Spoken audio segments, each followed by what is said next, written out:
All right. Welcome everybody. Yeah, we are live with our next race, week 1, rung 3. Yeah, and I'll quickly hand it over to our commentators of today, Anonymous and Sino. Hello, welcome everyone to the Rung 3 race. This is our second race of Ladder League. I'm very excited to be commentating today. My friend Anonymous. Yes, hello. This is going to be a really good race. We've had some rapid improvement, especially from Dragon, some pretty close times, so we should see very high level race today. I'm excited. I believe we have an intro video. But besides that, I'm excited for the race. It's an international race. 3 different countries represented here, and 3 very top level runners, like you mentioned. Dragon being probably the most active of them lately, but I know FLAMINGLAZER and DIMEI have been playing as well.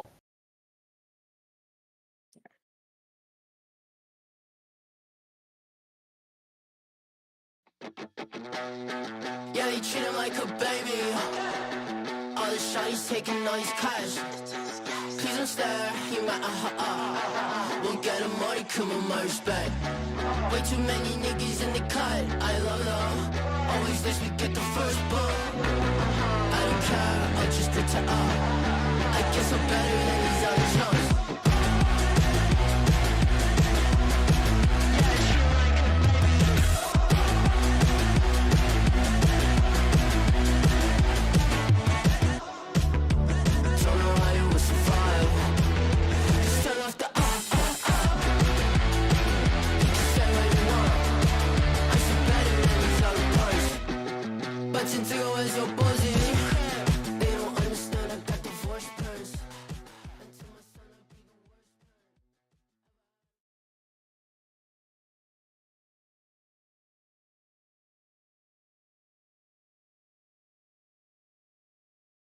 All right. So I believe we might have to do the countdown here. I'm not actually. I think or is Core doing that? I believe Core is handling that. We are Okay. just waiting on that to start any moment, I believe. Yeah, I think we're going to have, like I mentioned, interesting race. I'm really looking forward to see the strats, especially in the early game. We have, like, DIMEI's going to do some cool stuff in Theed. I'm really, though, interested in Godfraud. Laser, I think, is going to go for it. I believe, like, Dragon does it in runs. I don't know if he's going to bring that out. That'll make a huge race. Yeah, I think everyone will go for it, but I'm not sure about DIMEI. Hopefully Laser will be more successful with Godfraud than he was with Podfraud last year. Because that was a big storyline last Ladder League. I think we got 2 runners now on screen. Yeah. Waiting for one more, and we're gonna get started here. This is also, I guess, to mention the first match with well, I guess all the matches from here on out will, but you can actually see in real time a potential leapfrog. It's very unlikely in this match, but in theory, it could happen if the second place in this match gets worse than a 2:31:35, I think is the time. Yeah. Then they could get leapfrogged. 2:31:17, not 35. Whatever time that Revelo got. Yeah. No, it's however, 35 is the time for rung 5. Yes. But yeah, for rung 3/4 leapfrog opportunity, the winner of this second place of this race would have to get worse than that to get leapfrogged, which is fairly unlikely with the runners we have today. Yeah, there's definitely a bit of a time gap between this rung and that one, and not the strongest performance from some of those runners they could have given. But certainly you can't have a complete meltdown and expect to be promoted.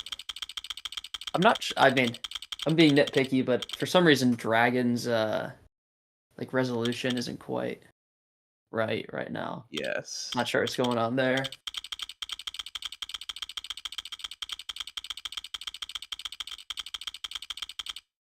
I think we got 2 of the runners in the Speedruns Live. Or no, not Speedruns Live.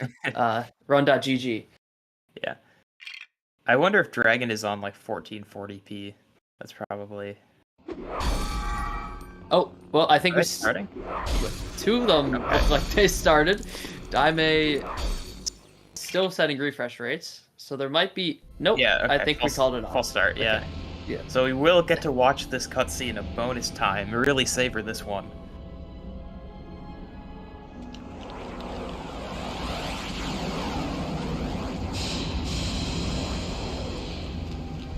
Well, the good news, it looks like Dragon's resolution is fixed, I think.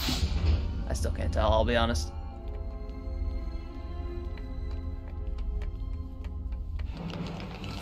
You guys can watch the negotiations cutscene 4 times instead of 3 now.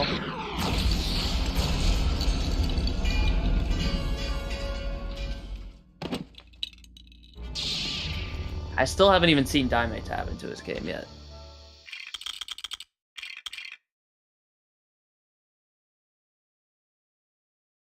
But anyways, some other implications for this race is, like we mentioned, the potential downward, or the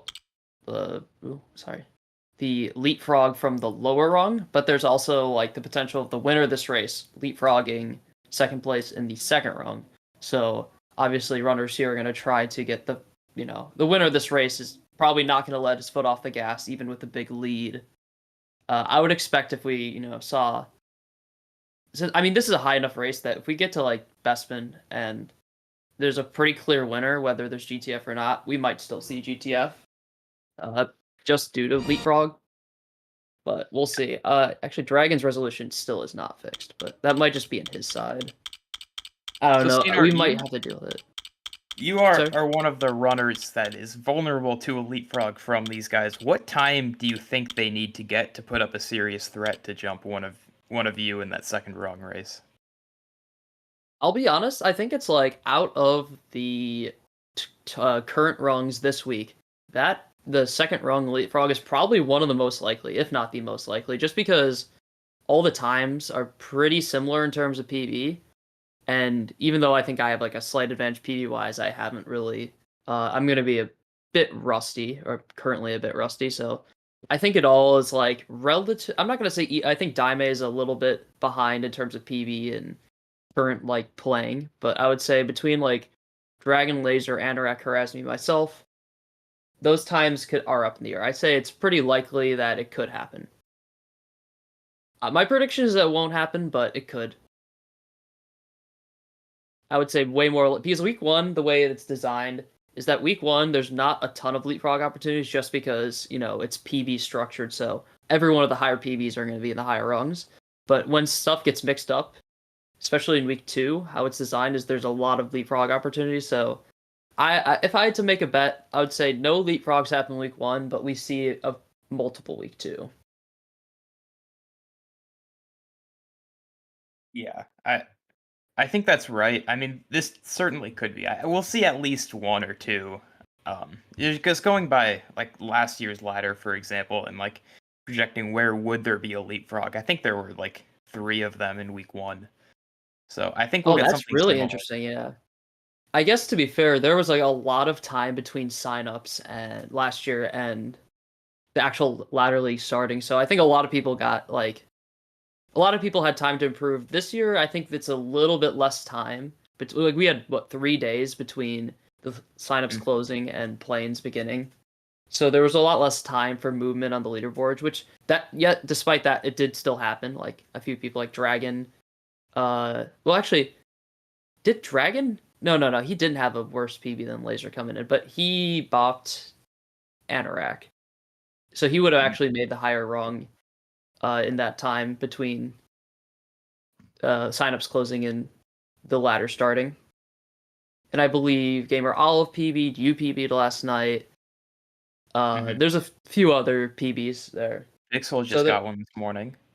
Pixel got one. So there's been movement, which makes me believe like the more movement that happens like that, the more likely a leapfrog is to happen. But I don't know if it's quite enough I don't know. It'll be interesting. We could see one week 1 though. Definitely a possibility. But week 2, like you were saying, I think is kind of the hot spot for a lot of them happening. I would honestly, my prediction is we see 2 to 3 in week 2. Yeah, and the other big feature of this ladder league is we have the wildcard system, and this is very prime wildcard territory. Runners that are kind of on the borderline of being able to make playoffs with the top 7 seed. If they can put up a really good time today, they can kind of coast the rest of the ladder league, and they might still be able to make it in. So if someone gets on a good pace, we'll have to pay close attention to that. I would guess, though, because... I would guess that week 1 won't really produce any of the wildcard times. It could, but obviously runners are just going to continuously get better as the event goes on, especially runners in this range who are probably going to be playing 5 weeks at least. So I feel like we're more likely to see the wildcard in the later weeks, the wildcard time, but it's definitely a possibility that someone puts up like a threshold time that's just going to be like, all right, most runners won't be able to beat this immediately.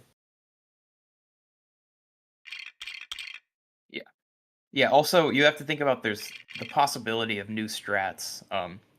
You know, if there was, like, say, a 30-second skip found 3 weeks from now, that would kind of erase any wildcard time put up, probably. Yeah.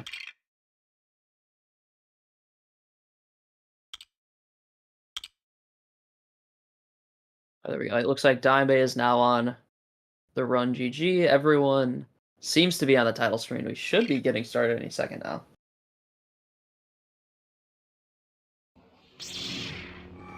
Wait, is Dragon starting now? Okay, I think we're actually starting. It's okay. Everyone's hit new game. It's a little delayed for DIMEI and Laser, but it's okay. Yeah. And we're off.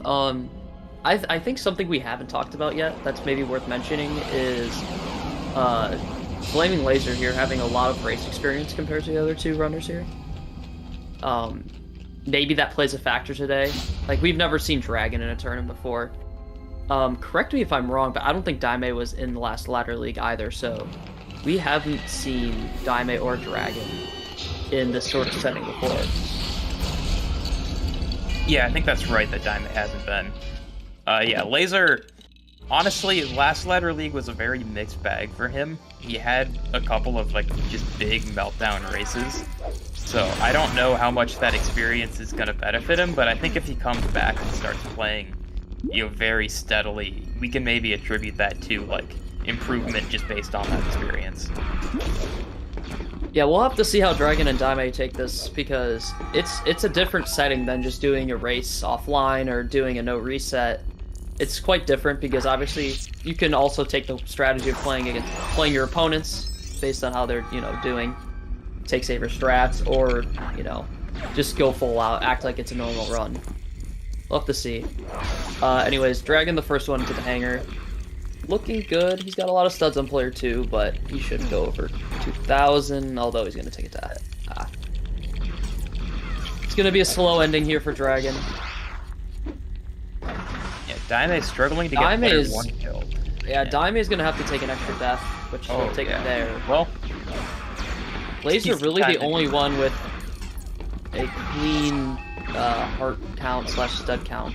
Yeah, and he should get that guaranteed 0 studs. Oh, okay, their times already came in, Laser and Dragon, on the live split. Yeah, that's about what I expected. Laser actually put together relatively solid negotiations. Dragon and DIMEI with some stud problems. Taking that death right before the jump, right before the barrier. Yeah, not too bad. Certainly, I don't expect some of these would have been continued, like especially that DIMEI one. But when you're in a race, you're really, like, negotiations is such, like, an inconsistent level that you're happy to just get away clean in a race, I think. Yeah, it's generally about not having an absolute disaster, which there was no disasters. It was a couple extra deaths, but no big deal. Same with Invasion. I feel like a lot of what you got to be thinking in the early game, at least with God Fraud it's different, but with these early levels, there's just no disasters. Like, don't miss ICS. Don't have any sort of disaster on, like, Invasion in general. Okay, Laser was going to be the first to ICS. Oh, he's unfrozen. This is annoying getting up the tree. Also, this room is very relevant for if you aren't episode 1 resetting. However, I think we'll see 3 episode 1 resets. Yeah, especially in a tournament setting when we're saving, that episode 1 reset is going to save an extra like 12, 15 seconds. So I would be surprised if anyone didn't do it. I will say, just talking with Justin about it, since I know he's going to be in the top rung, I don't know if he will do it, because obviously he hasn't learned the new Jedi Battle Seeds and was not really thinking about doing it, so I'm curious what he'll do. Because obviously he'll be focusing on, he'll be, you know, with a complete different set of Jedi Battle Seeds than he's used to. Mm-hmm. So I'm not sure what Justin will do, but in terms of these 3 runners, I believe we'll all see an episode 1 reset.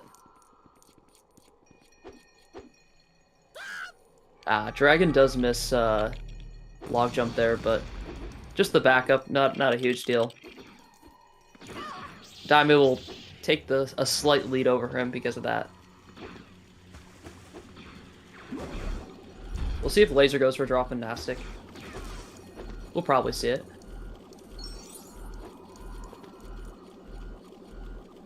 Never mind, we will not. Will anyone go for drop in Nastic? Interesting. I would expect at least one runner to do it. Is that something that like all of the top runners are going for, you'd say? Yeah, I mean, personally, I am. As of like last summer when I was running, it seemed like most of the top runners were doing that. Anyone who was doing the episode 1 reset, I should rephrase to that. Right. Because there is like, if you're not doing the episode 1 reset, there is some like value to not doing it because it messes up your Jedi Battle Seed. However, if you are doing the episode 1 reset, there's no reason not to, honestly. And it's something where even if you miss it, it doesn't really lose time to miss. If that makes any sense. And so you maybe lose like a little bit of like taking a bad line, but you can even miss it and then still save time, even if it's just like a bad drop-in spot.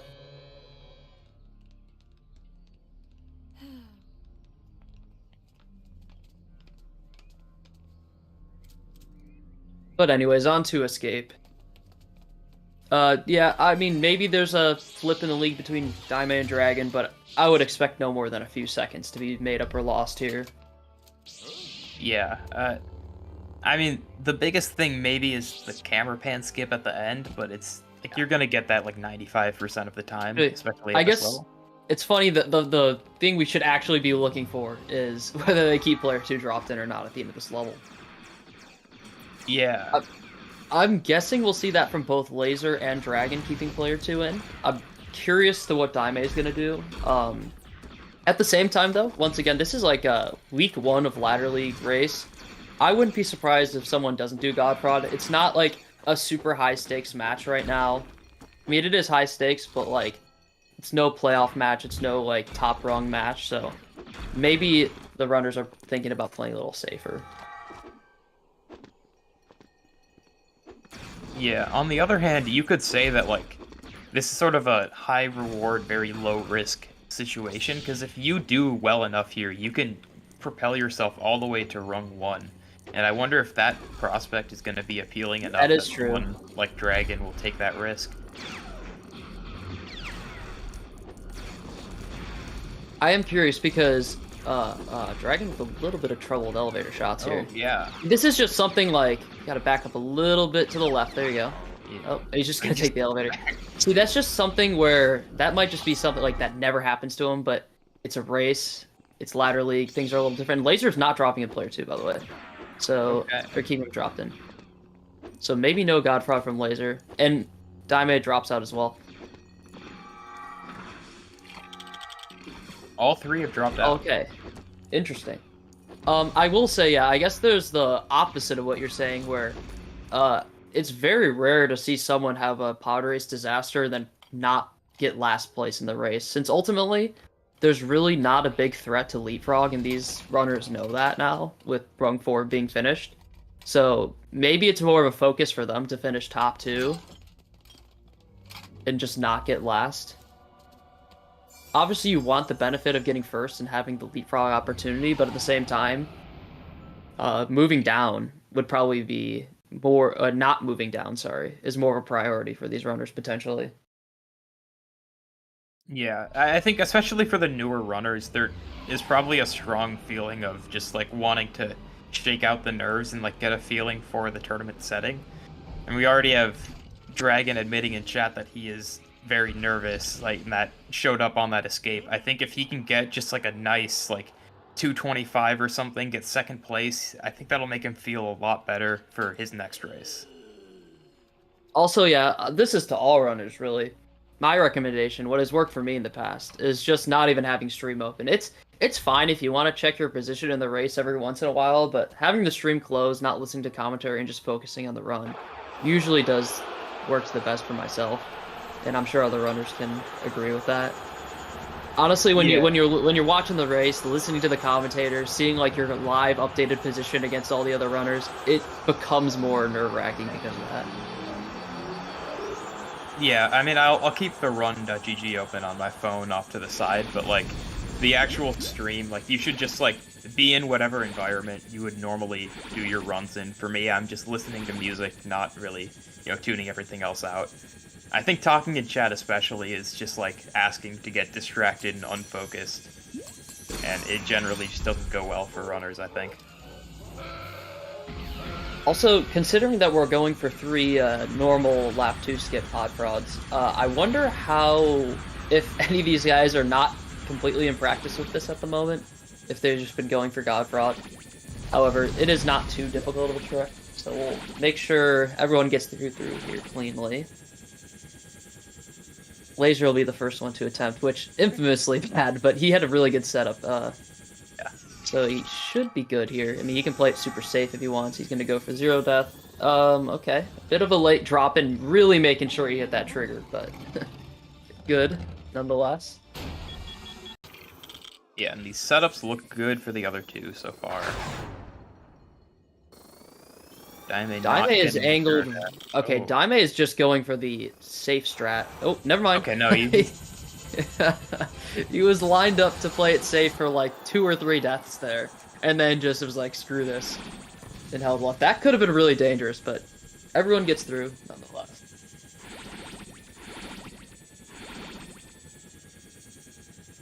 And that should, Dragon will pull ahead of DIMEI here, but that should keep the, relative gap compared to Laser about the same for everyone. DIMEI losing a little bit because of like 2 extra deaths, but nothing extremely relevant. Yeah, it's, we're happy to see nobody starting off on the terribly wrong foot here. I think that spells well for a close race going forward. I guess while we have a down moment, do you have, I actually don't have it up right now. Do you know how many people still have perfect predictions through 3? I have not looked. I know I am still looking good. But I'm guessing the Revelo win will have knocked out a lot of people. Yeah, let me see if I can pull that up while we have a second here in the cutscenes.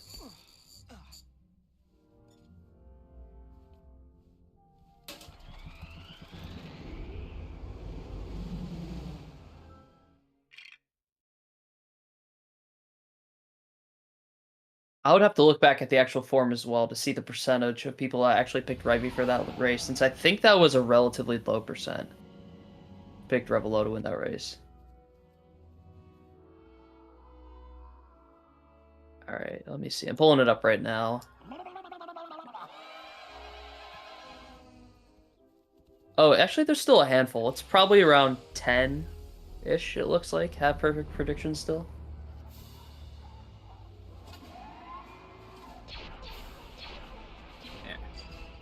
Alright, and our racers are coming up on Theed, and I would say, of all the specialty levels in this game, this might be the strongest one out here for DIMEI's Theed.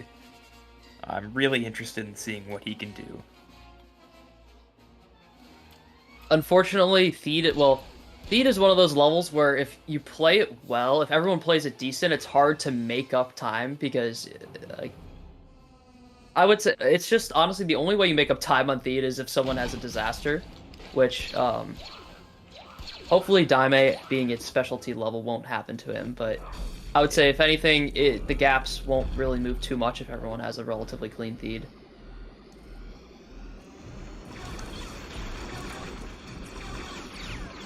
So far, Laser having a pretty good start. Just needs to get around the buttons. Looking good. Oh no, Dragon having problems with theater clip. I can see this. Okay, there he gets it. Once that pillar blows up, it's really hard to like align it correctly to clip yourself out. But able to back it up. He's gonna miss out on fast force here on that first force, but not a huge deal. Let's see if he has decent buttons. Okay. I'm also guessing we'll see the classic left side from everyone here. Maybe we'll see a little bit of an advanced strat from DIMEI, but I would be really surprised to see that pulled out in a race. Yeah, Laser looking this like is he's taking this normally. He just has some heart problems here. Oh, also, Dragon loses R2. Should be on the left. Okay, DIMEI or Laser taking another death. This is an opportunity for DIMEI to make up some time on both runners now. Oh, he goes for the backflip off the panel, unfortunate. Yeah, DIMEI is safe here on 3 and 4 hearts from taking an extra death. Skipping the force push on the droids. Typically not a strat you'll see. It works out though. I don't think that's gonna push. Okay, that was a little. DIMEI killed Tanaka really far away from transition there. Still worked. Yeah, so far so good for DIMEI. Only some pretty small hiccups compared to the other runners who've had quite a bit worse. Yeah, Dragon having probably the worst lead. He lost R2 and had that kind of, I wouldn't call it a disaster, but had that scare on theater clip at the start of the level.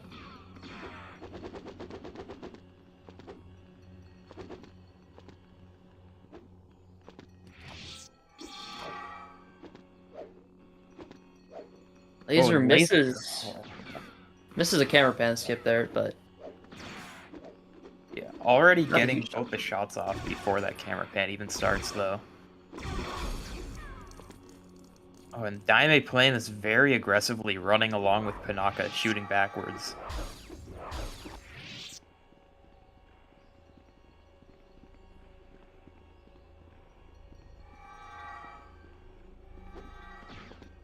so Laser's going to maintain his lead, but DIMEI hot on his heels and Dragon maybe a bit of more of a gap now between Dragon and Laser. It was, what, 16 seconds going into this level? I'm guessing closer to 30 out of it. Yeah. Oh, actually, if we look at load remove time, DIMEI has taken a 1-second lead over Laser. Flipping what was a 13-second deficit out of pod race. I mean, specialty level living up to it.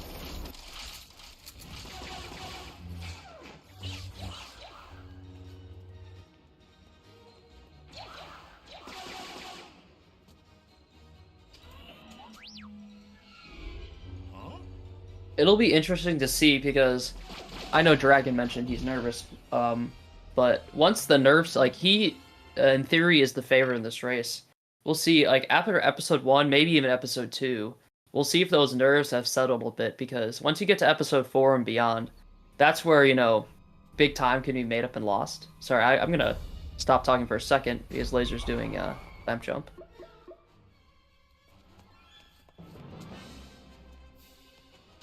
Not great. We'll see if DIMEI can, since he's ahead technically right now. DIMEI gets a first try. And Laser gets shot out of the cart as well, and is on 1 heart. That's not fun.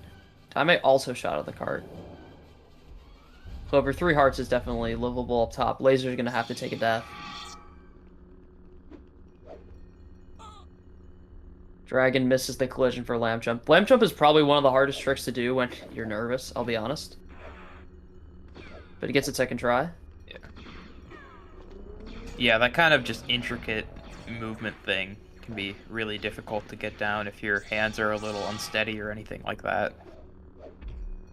I guess I'll take a moment to continue my thought from earlier, but we'll see. Once you get to episode 4 and beyond, that's where the big time can be made up or lost. And if Dragon settles his nerves by then and starts, even if he has a deficit, runner, or just like, sorry, I shouldn't say that more experienced. The favorite runner might be behind out of episode 2, but they get in their groove starting episode 4, and that is when they kind of take over the race, maybe take the lead back or extend their lead. Yeah. So we'll see if that'll happen this race with Dragon, but so far, I almost can't even call it like underdog with Laser and DIMEI in the lead, but sort of the not favorites with a slight lead so far. I mean, we've seen 2 of our 3 races have had, I feel like, a pretty clear favorite, and I'm talking about Olive in the first play-in and then Flup in the race yesterday. And both of them got pretty big deficits and managed to claw back Olive all the way to first place, and Flup got, enough for second and pretty close to first. So yeah, I think you'll see pretty commonly a favorite behind in the early game, and that doesn't mean they can't win.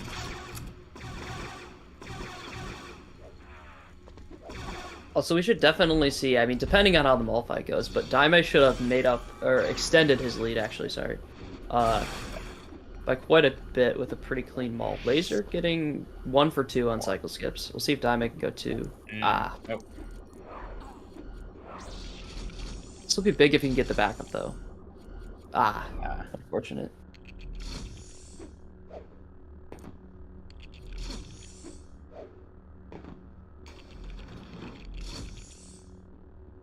Yeah, you can see even Dragon not even forcing some of the levers there.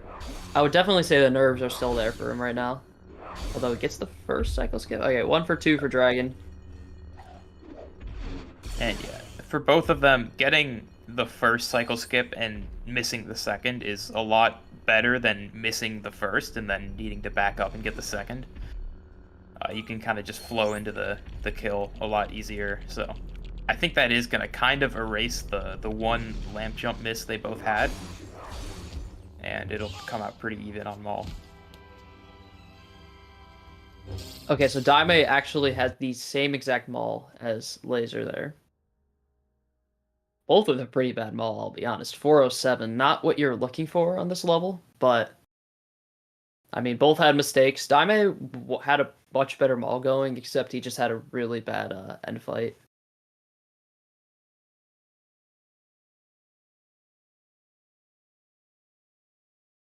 Oh, and Dragon with the 408. So basically everyone getting similar mauls, losing time in different spots, but the gaps stay about the same.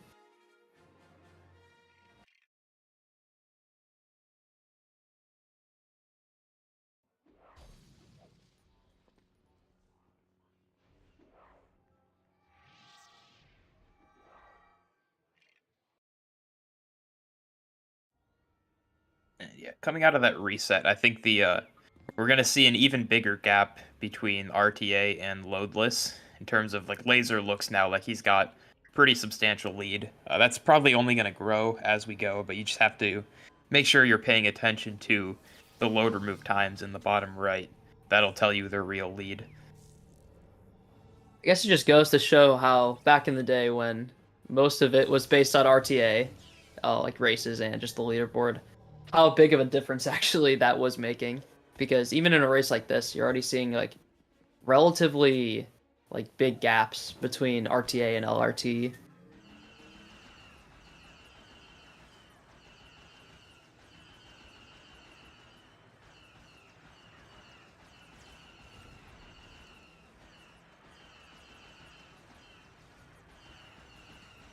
I'm also guessing we would see everyone do the same exact strat here on BHB. It's going to be 1P2C the whole way. Honestly, yeah, pretty standard strats you'll see in both Lightrooms 1 and 2.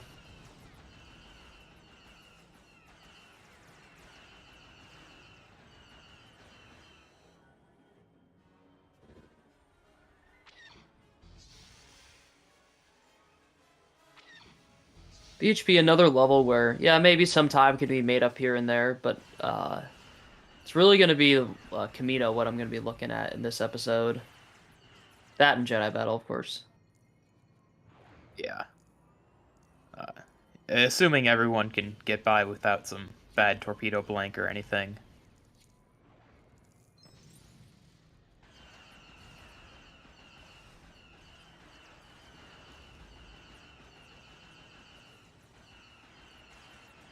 DIMEI with the good room 1 there. He's going to have a little bit of a journey to exit, but just a flip.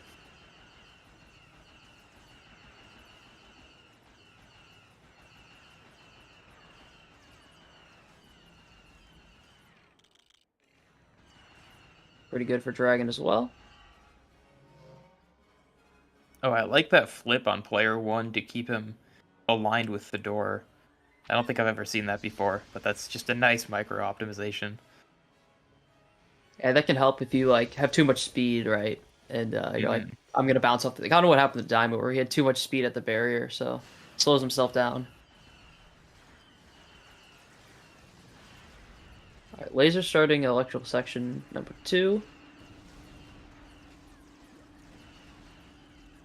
See if he can hit this light. That's really the biggest thing left. Okay. And then it's just a matter of hitting these torpedoes.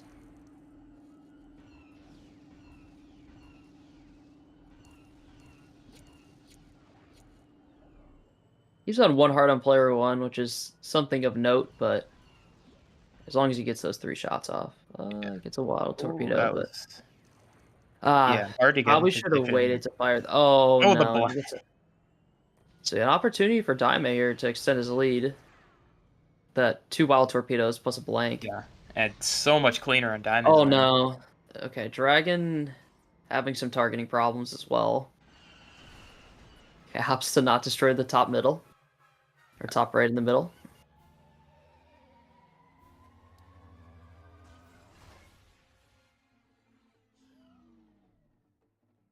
Yeah, DIMEI extending his lead to 9 seconds now.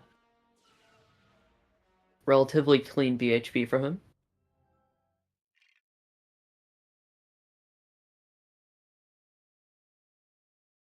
Yeah, and looks like it was Dragon with the best BHP of the group, eating up 5 seconds into DIMEI. So, a lot certainly can happen in Camino here. Sinor, how scary do you think these 3 major tricks in Camino are for runners of this caliber? For sure, R4 fly to start off is not too bad, but like KBS and Camino clip we've seen in races be pretty disastrous. I would, personally say it's not too big of a deal, but we have seen in the past it be a big deal, so we'll see. KBS, always you can just back it up by hitting the buttons. It's an unfortunate time loss, but it's always something you can do. Camino clip is the one where it can kind of be a snowball and it can get really bad, especially because it's not a simple backup where you can just hit the panel, because usually you'll have to kill droids potentially or build it with iframes. Or sorry, force the blocks with iframes. Yeah.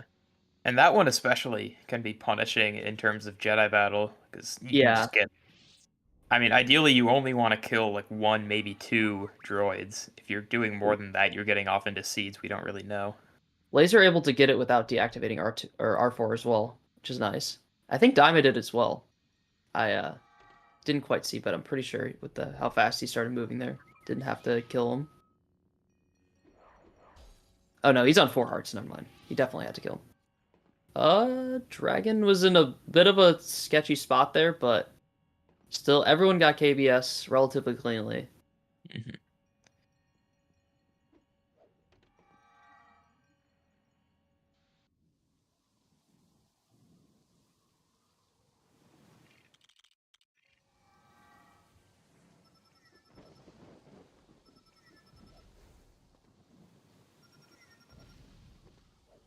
Also, yeah, with the episode 1 reset, they're gonna be looking to kill probably 2 droids. 2 or 3 is ideal to kill in the Camino clip room. So we'll see. We'll see what each runner goes for. And I mean, obviously, sometimes it's out of your control. If you start missing it, it could get a little bit out of hand on what the Jedi Battle Seed is.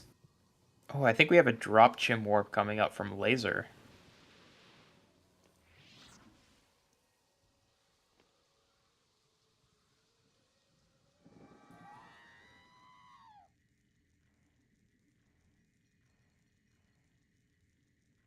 It's interesting. You don't see that a lot from controller P1 runners, but I think with stuff like Godfraud and like the Spaceport Room 1, we see a lot more like double controller stuff, so I think that enables you in this situation to bring out controller for player 2 for that kind of skip. Also watching how many droids are being killed. Laser only killed 2, which is fine. DIMEI, I think, is on 3 right now, which is also fine. Although Mrs. Whoa. Camino clip, he has to get it here, or else this could be really bad. I don't know if he got it as well. This might not work. Oh no. Oh no, okay. This is... He's can force it with iframes here? Oh no. Okay. Yeah. Okay. I think he got 4. I think Dragon got it while that was happening too. So I think DIMEI killed 4, which is fine. If he knows the pattern. I don't think there's going to be any Jedi Battle disasters, but that was not a fun run for DIMEI there. Probably lost his lead. And honestly, with how cleanly Dragon and Laser have both played this level, he could have went from first to third here. Although, Yeah, once again, LRT, we're not entirely sure.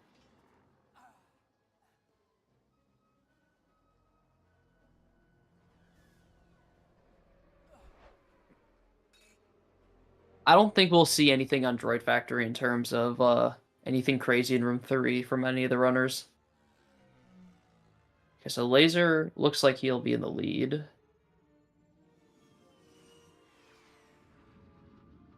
.450 Camino, pretty solid stuff for a race especially.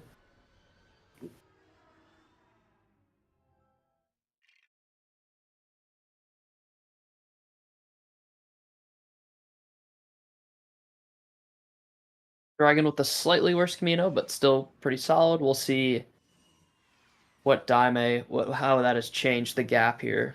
Definitely won't be winning anymore. Although, I don't know if he's ahead or behind a Dragon, LRT-wise. Little bit behind, it looks like. yeah.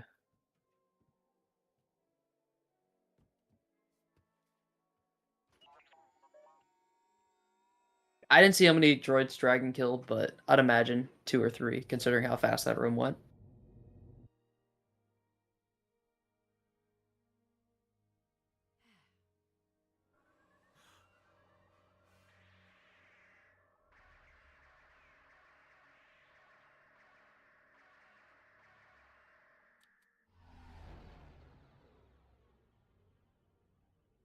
One of the most frustrating things I think in races is when you lose a lot of time like DIMEI just did on that level, and especially since he went from first to third. It's not a huge gap, of course, but it's, not getting frustrated with that sort of stuff, and you can't expect to make it back up immediately, especially go from like third to first immediately, or even third to second. It's still about just, continuously just trying to play as consistent as possible and keep putting up good times in every level. It's kind of you're playing the long term still. I feel like, especially when you make have a bad level, you shouldn't be thinking about making that back up the gap immediately. I guess that shouldn't really be the mentality. Yeah, I mean, really the nature of speedrunning is you're mostly not gonna like actually make up a gap yourself. You're just gonna have to play steady and wait for your opponent to make that mistake that lets you back in. So, I think you can kind of get yourself in a bad spot if you're thinking about like chasing actively, and really your job is just to stay right on their tail until they let you in. Dragon and Laser taking death there to the Droideka, so maybe an opportunity there for DIMEI to make back a few seconds. Yeah, Laser riding the bucket here. As expected, I would be shocked to see anyone go for any crazy Room 3 strats here. Maybe we'll see it from Jared in Rung 1.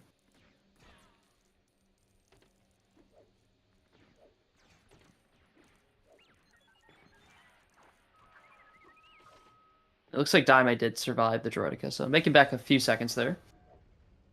Oh, I guess this is an important room that Laser's entering right now. No Gizmo soft locks, hopefully. I believe it's like the end room of Camino causes this one to change, which, especially Yeah. with the episode 1 reset, I think that's a lot less likely now. Unless you just Yeah, have like a really bad end fight for some reason. I think it could be possible if you see a Camino clip like DIMEI had, but Oh, it, okay, I forgot that room actually yeah, affects it too. it's unlikely though.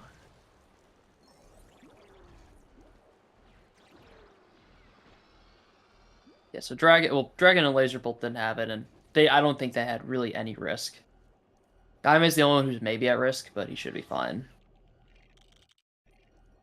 Yeah, He's we fine. are good.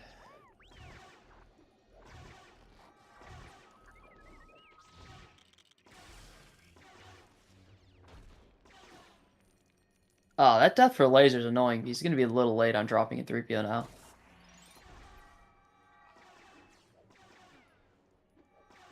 That's just a really annoying death, especially because his power-up like just had ran out.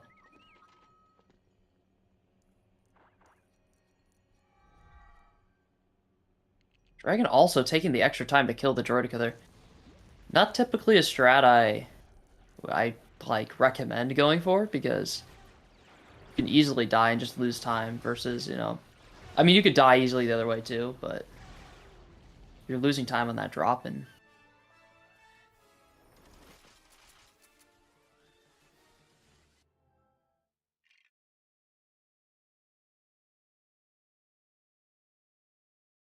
Yeah.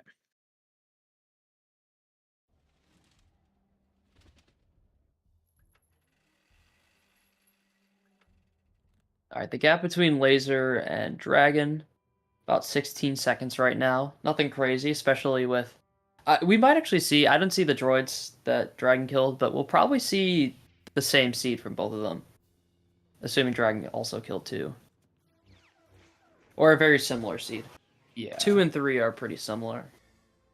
Yeah, and those two I think are the clear best ones. So that could be a pretty big advantage over DIMEI, who's going to be looking at like 4 or 5 at least.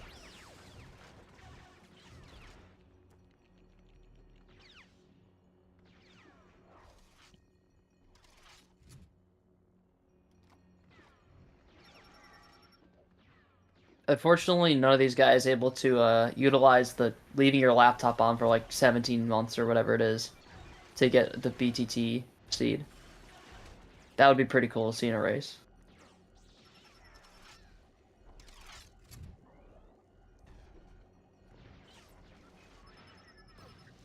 Yeah, I think it's probably for the best that we got episode 1 reset now, so we don't have to worry about people like actually starting to do stuff like that. I personally like episode 1 reset way more than what we had before. Yeah. I honestly even like the Jedi Battle waves better.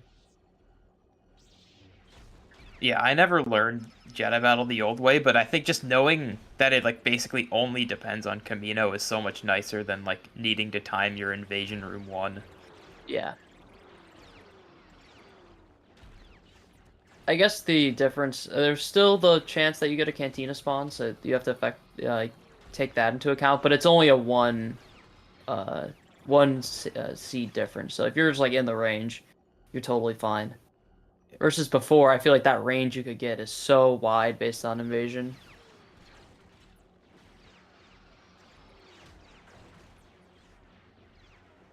Dragon taking that death, unfortunately, right before killing the last security droid. And Laser right at the end of wave 2 now. Oh wait, yeah, let's take a look at DIMEI here.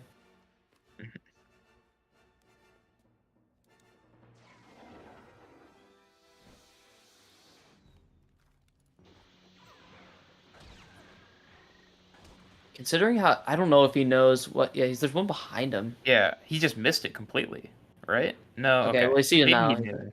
I don't know if he knows what seed he was on or not.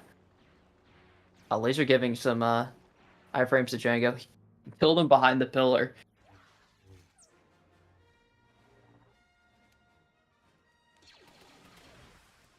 It definitely Dragon making up a little bit of time on Laser here, and DIMEI might be, his gap is likely extending. I think he doesn't know where these guys Security are. There's a security droid on his right that just came on screen. Oh, there certainly it is. sees him now. Okay. Okay. DIMEI definitely going to be. I would say okay. So the gap between Laser and Dragon now only 11 seconds. From 16, and then DIMEI might be a good 45 behind now. Behind Laser, that is.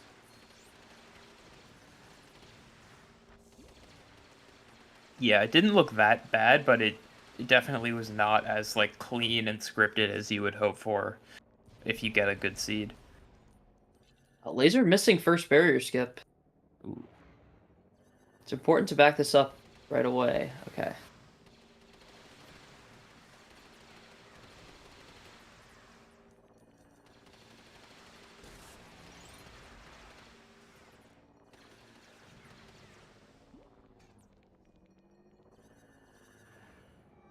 That does not. Okay, yeah, did not that setup for second barrier skip did not look how it was supposed to. Dragon probably takes the lead now. Yep. Yeah.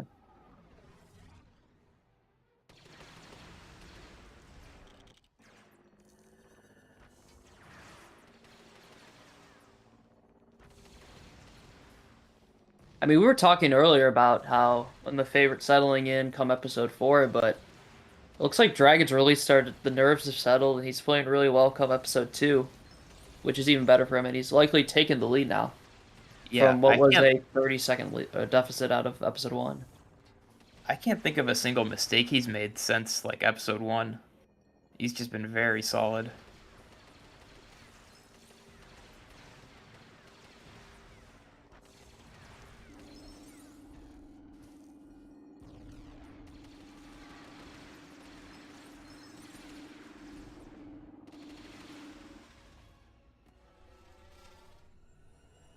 Unfortunate death for DIMEI, but really no avoiding that. He's gonna... he could have saved that, too. I don't know why he didn't. Could have kept holding left and saved that, but... does it second try.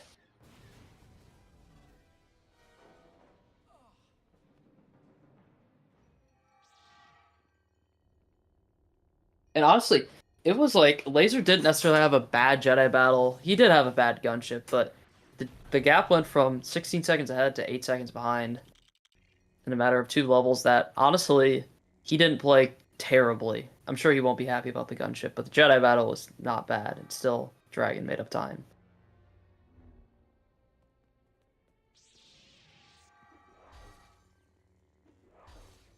Also, I didn't mention both runners got Dooku skip. Yeah, nobody giving DIMEI that way back in.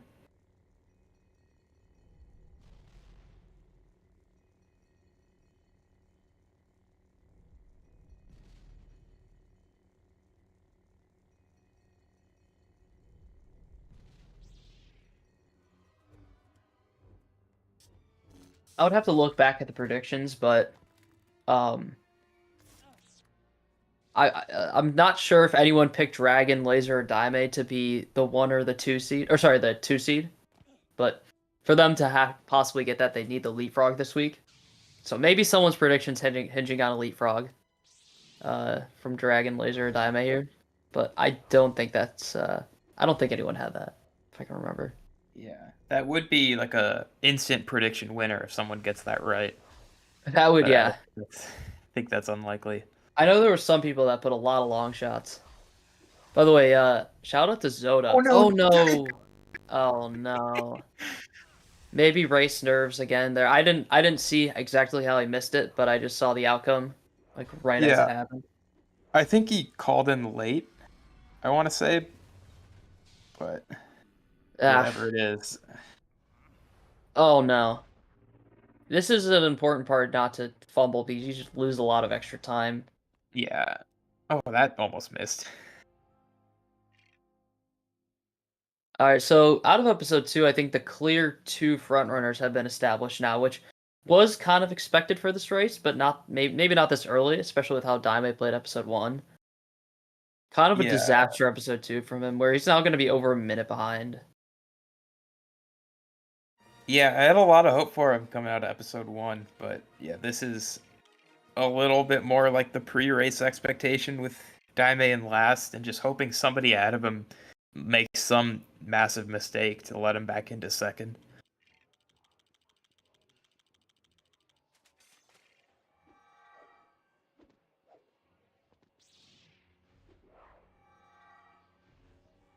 Like, shoutouts to Blazer and Dragon literally being like synced up to the frame when they were entering the game after the reset.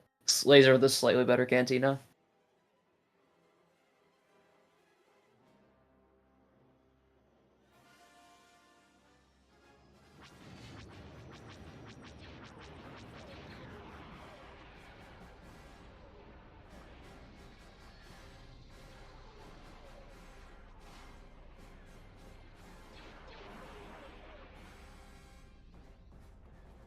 Yeah, and a little pace update. Laser is 40 seconds ahead of Phoebe right now. Dragon is 40 behind, and Daimei 50 behind into Dooku. Yeah, now a minute 24 behind out of Dooku. So certainly, like, that pace for Laser is really good, and these runners have been playing well enough to avoid any leapfrog, I would say, for sure. I'm confused how that is 40 seconds ahead for Laser, since I wouldn't say that he had played phenomenally or terribly. That seems just like a standard first 2 episodes. So I'm very interested how that's 40 seconds ahead of Laser's current PB. Maybe just a Yeah. early game.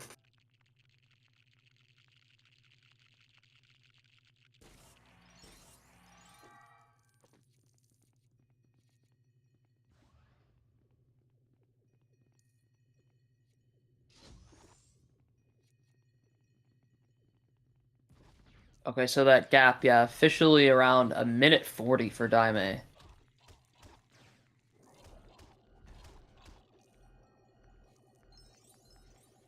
Yeah, the best thing for Daimei, what he can do now is just, like I was mentioning being a Droid Factory, is just keep playing consistent, and you're going to have to unfortunately wait for the opponents to make the mistakes, and just try to play your best behind, because that's not going to be a gap that can just be made up in one level. Could, but most likely not.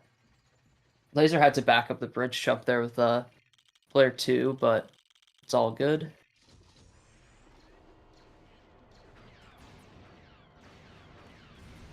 Junlin, of course, is a level where a lot of time can be made up or lost, but now with Spaceport having a fry skip, definitely something to look out for. It's not a hard trick, but it's something that you can, if you mess it up, you can lose a lot of time either trying to back it up or trying to get the player 3 glitch again.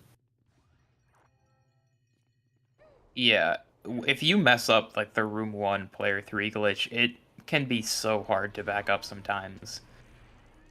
By the way, look at Laser and Dragon right now. They're just like Oh wow. Laser a little bit faster into the cutscene.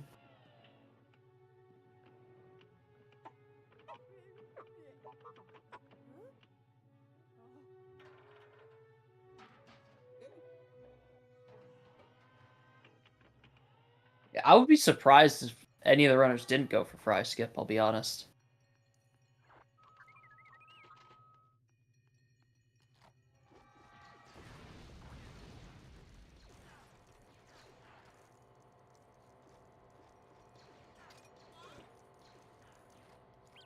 Dragon with the slightly better super crane here. Or actually, I shouldn't say that. Looks like they're about yeah, Dragon very slightly better super crane.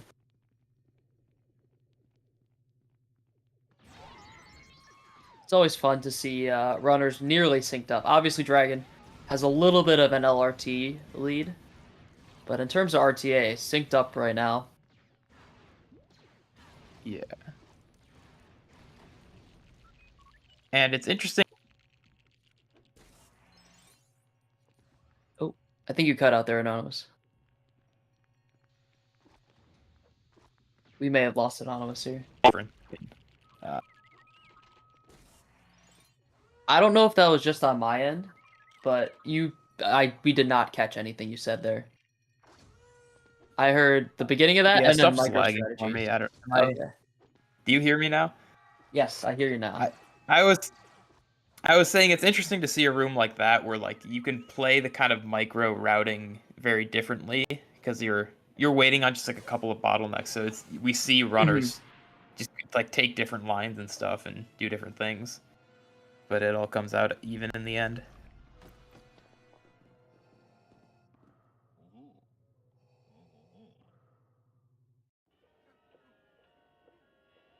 I'm guessing both runners will go for slow horse. That is something that I personally haven't dove into myself. Like I'm still a gap jump guy, but definitely I'm gonna have to learn slow force since it's a little bit faster anyways.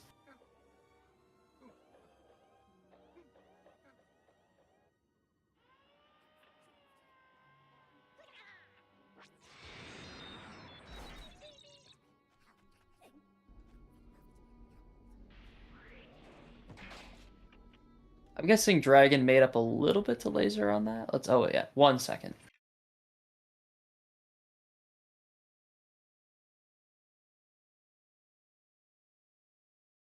I know Secret Plans is not a very relevant level in terms of the grand scheme of the overall time, but I'm very curious what DIMEI's time will be if he made up or lost time here, because I think we'll get a good like gauge of how he responded to that time loss in episode 2 here, or really just in Dooku.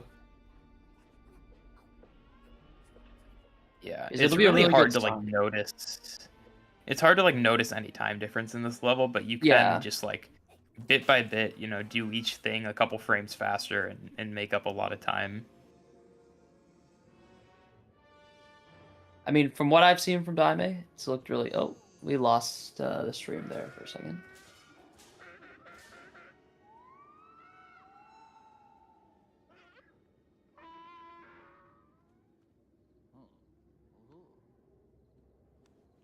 Oh, we don't have the stream at the moment on the commentary side, but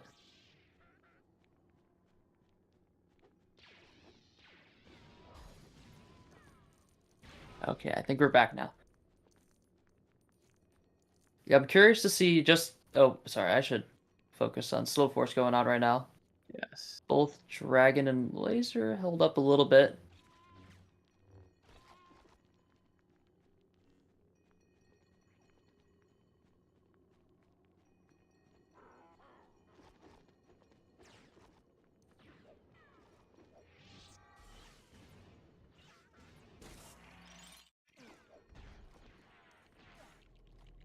Okay, both relatively solid. Daimei looks like he made up time on both Dragon and Laser, which is a good sign that Nice. mentally, at least, he's bounced back from that time loss, and good to see him make up some time there. Yeah. Still locked in despite the time loss. Since for Daimei, he's probably not playing for the win at this point. He's probably playing for second place, honestly. I mean, of course he wants the win, but realistically, it's going to be unlikely that either one of these, like both of these runners, make a 2-minute mistake. Of course, he still wants to win, but I think a bigger thing for Diamond now, which is way more realistic, is playing for second place. Sorry, you were going to say something there. I was just pointing out that Dragon seems to have been having a much better Junland. First of all, he had a better slow force and took the lead on our screens. Then he got BBJ first try, which Laser didn't. So this is gonna grow that lead even more for Dragon.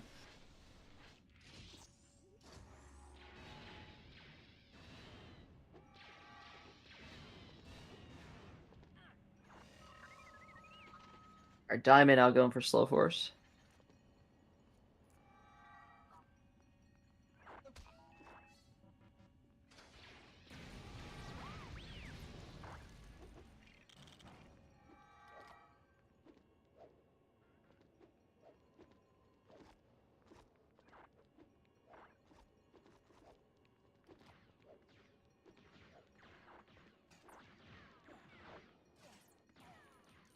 Dragon with a clean Junland one, or Quicksand one, but Blazer taking a death. He will get the respawn.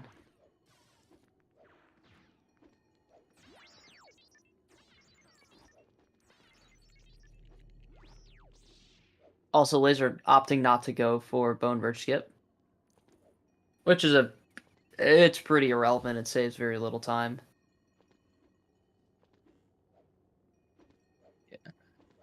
This is only adding to that Dragon Junlet advantage. I mean, at this point, it's got to be like a 15-second gap he's built up just from this level. DIMEI's struggling with BBJ there. I think that was third or fourth try. And this is, yeah, definitely the biggest gap we've seen from Dragon so far. He's had a small lead, but now it's still not a huge lead, but it's now like a pretty like a seeable gap, you know, like it's a real gap now, not just a few seconds here and there that could have been flipped from one skip. Now it's gonna be closer to probably 20 seconds, which is a pretty relevant gap now. Looks like it's only 15, so still a bit closer than I thought, actually.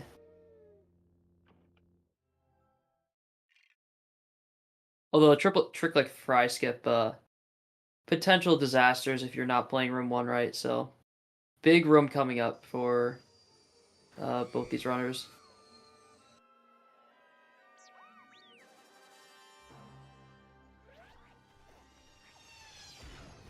Yeah, DIMEI. Okay, that was. I don't know what that extended 1P2C was from DIMEI, but it didn't last very long.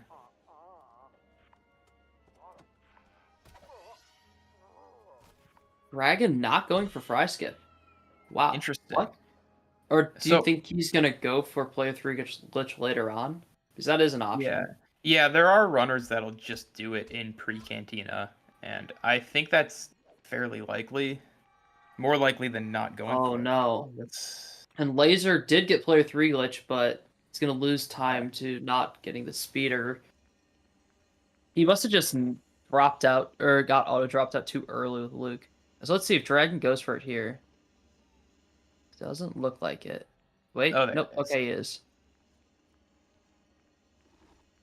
Okay, and he gets it. I'm curious how much that loses to room 1, because obviously Laser had a bad room 1. Although, I don't know how, like, in the grand scheme of, assuming both of them just hit the skip, how much time was made or lost by either runner. Because, to be honest, with how Laser missed it, he probably lost time, but then again, Dragon did a completely different setup that's slower to get player 3 glitch. Yeah. It does look like that pre-Cantina setup is very consistent once you figure it out.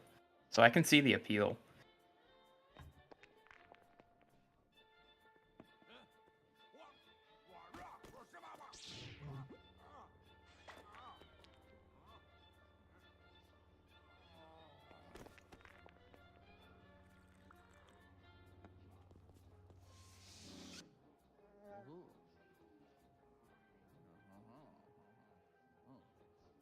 I mean, the gap we see now between Dragon and Laser probably stays the same to this level, because this is a relatively straightforward ending. Yeah. I do wonder if we'll ever see somebody like mess up this room so much that 3PO misses the Falcon. I don't know what you would have to do to get that mistake, but I'm sure that would be horrible if it did.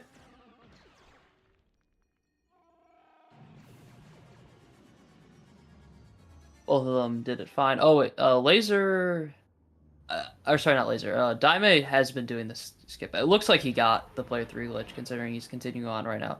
A little trouble getting onto the speeder later in room 1, but Yeah. Oh, very good clip.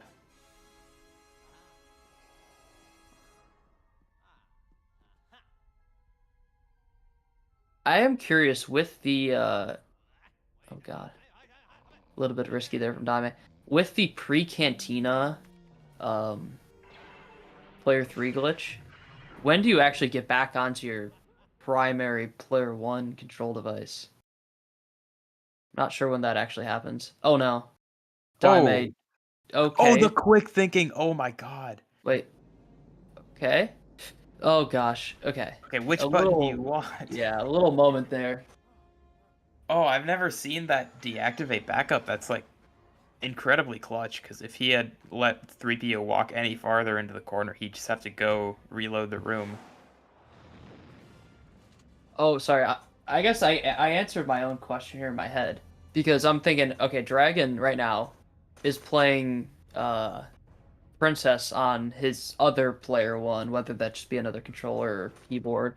I'm guessing another controller. But I was curious when he's going to get back on his primary controller player one. I guess that would be DSE when you drop out player one during Trash Get.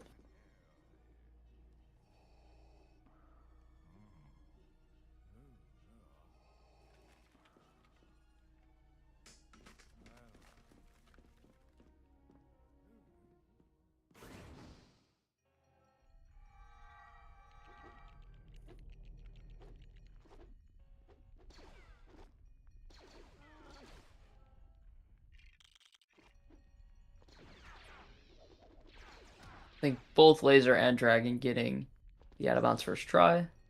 Laser just has the transition now.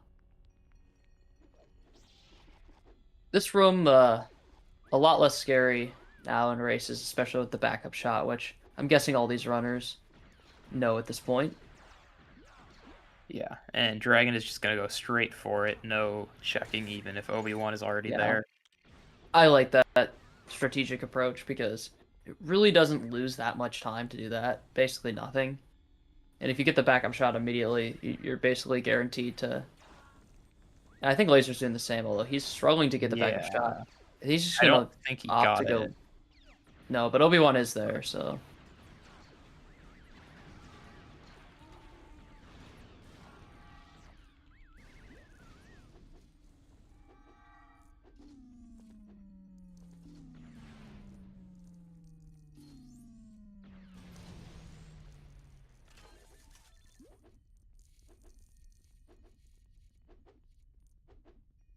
I didn't even mention that it looks like Dragon made up some time. It looks 5 seconds on Spaceport compared to Laser, mainly just because Laser had trouble with the redrop back in on player one in room one.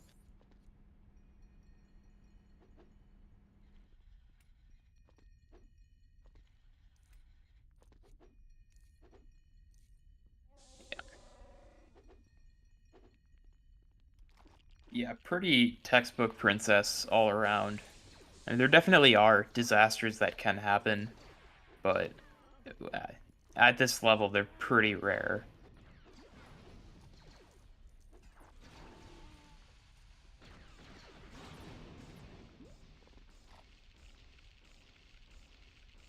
Yeah, this is so actually, I mean, if we're talking specialty level again, DSC might just be it for Laser, so potentially maybe even a Chimkin box attempt for Oh, Laser. yes.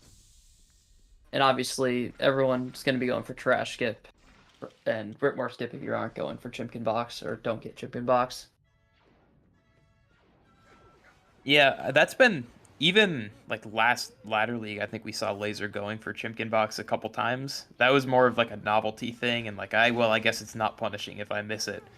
But now with like the kind of recent investigation, there's a tutorial from Zach. It's like I think pretty fully into the meta at the very top levels.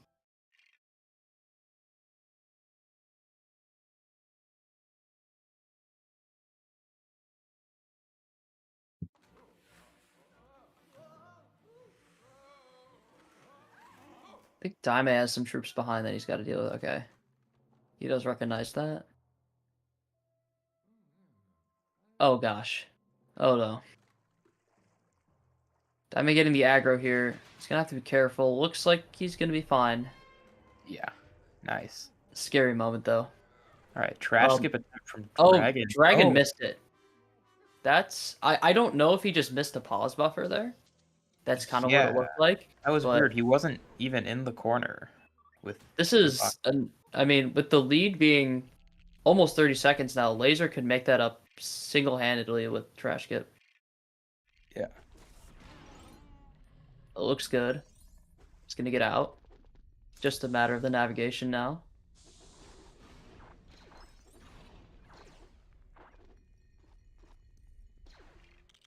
Getting Chewy a little close to inbounds there. A little closer than I would be comfortable with.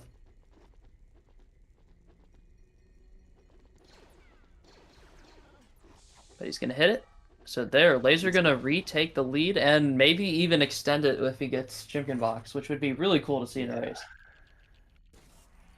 I know he'll attempt it, but actually executing it in a race is another story, of course.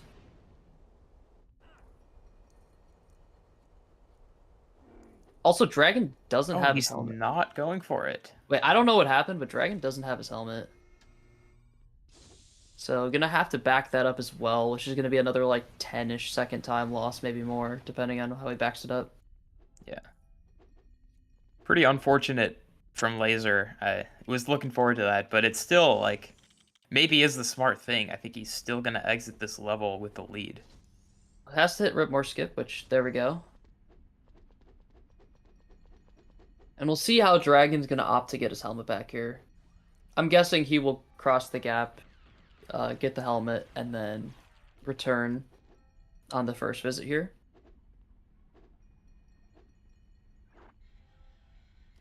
We didn't drop in player 2 immediately there, but it looks like that's what he's going for right now, to cross his gap to get the helmet. He's 1 heart on player 1, which is like not necessarily ideal because on his and Chewie dies. But now he's gonna have a little bit of a risk when opening the panel that he could get shot and lose the helmet. Not this panel, the Right. one in the grapple room.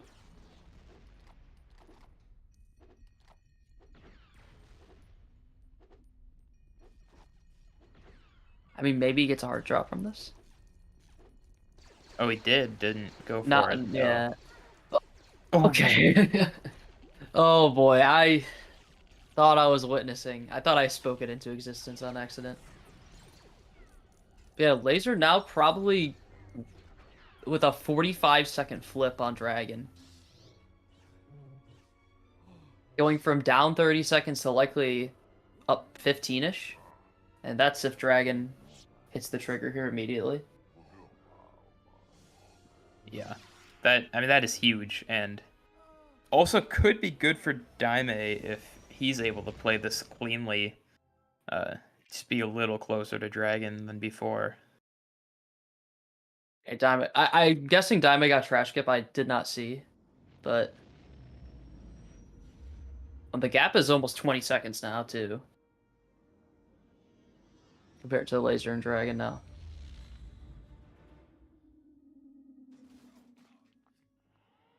And these are both going to be really strong episode 4 exits.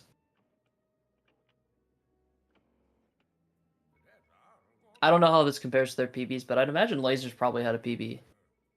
Probably not Dragon, but I don't know how their PBs episode 4s are. Yeah, Laser is minus 112 right now. So this is huge, honestly. You can see that BPT being a 220.36 right now. Yeah. I mean, it's the kind of pace that if he kept it up was like both a leapfrog and a wild card viable.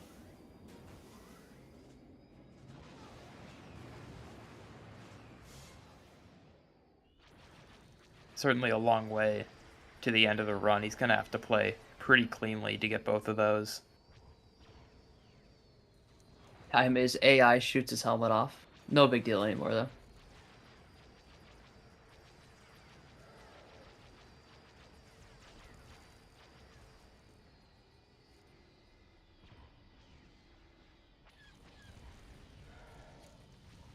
Would it be something we saw the drop and warp in room 2 here? Don't think we'll see that, though. That'd be cool, though. Laser had 1 heart on player 2, though. You don't like to see that. Okay, gets 2 heart drops there. That's good. What is happening on Dragon screen? What's Oh. What was going on there? I mean, Yeah, seems like everything's fine. He has 1 less torpedo, but he can get 1 off the dispenser. I don't know. Maybe that's just his strategy of exiting the room without dying to the barrier. I'm not sure. Yeah. Anyways, room 3 skip for Laser. Taking the safe strat here. Gonna lose a few seconds doing it, but I would have assumed that the faster setup was like completely universal at this level. But Dragon's doing Well, this wide apparently poke. not. Yeah.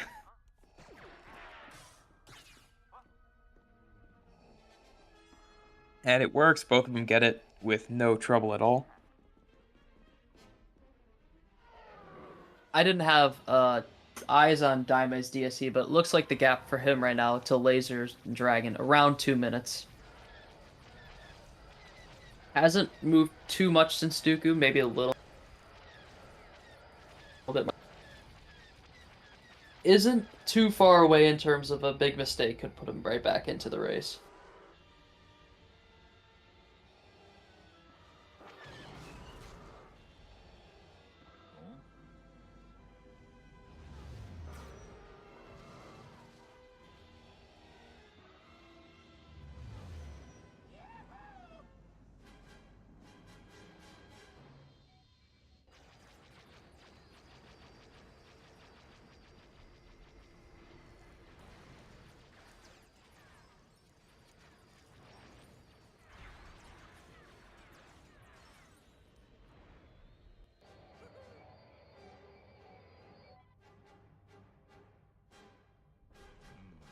Alright, so I'm curious what the episode 4 exits are going to be here. Laser probably handedly and have his PB still.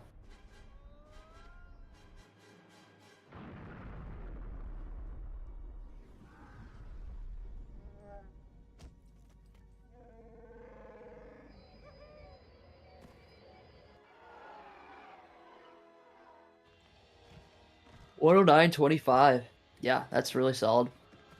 Especially for week 1 of Ladder League is like that's sort of a time where you're like even that would be competitive probably come Ladder League playoff, assuming no new strats were found in the first half. But that you see Dime actually like the only one going for the more risky strat on room 3 skip, but doesn't actually hit it. And then going for the safe strat. A pretty good advertisement for that strat in this race between the three of them.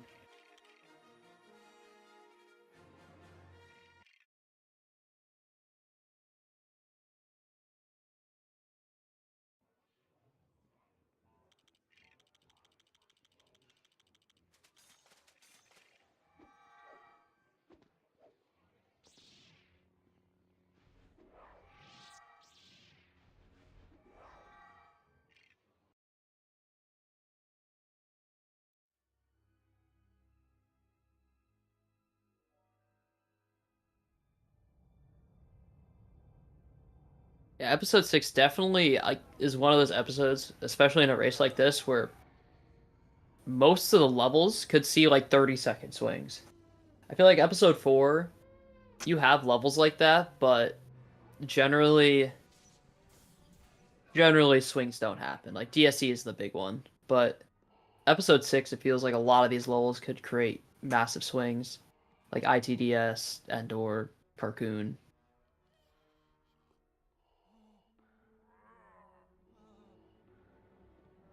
Even Jabba's.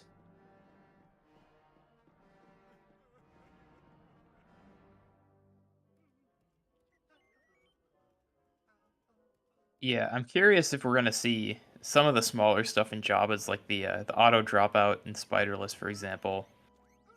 Probably not enough to flip this lead unless it's a disaster, but it's stuff like that. There's a lot of like hard, small stuff you can go for. It'll be just interesting to see what they do. I mean, honestly, what I'm guessing is they're gonna do whatever they're used to in that sort of situation. Like the auto dropout isn't. I mean, it is a little risky, but if you've been doing it in runs this whole time, I think there's no reason to not just do it in the race, unless you're, for some reason, have messed it up. Recent memory.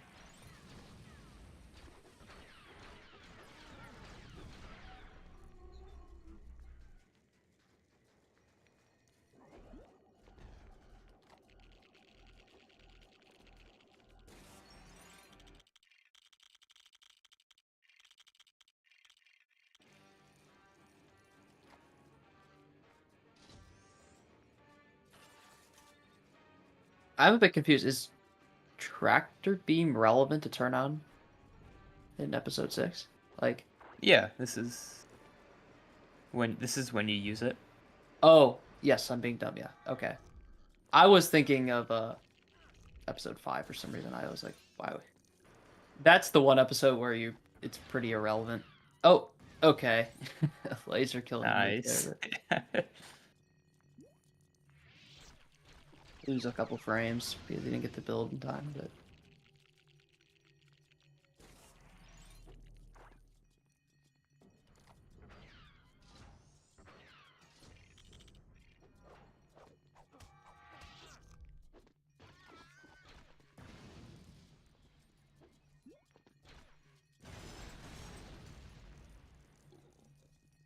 I know Flup went for Spiderful, but no Spiderful attempts today.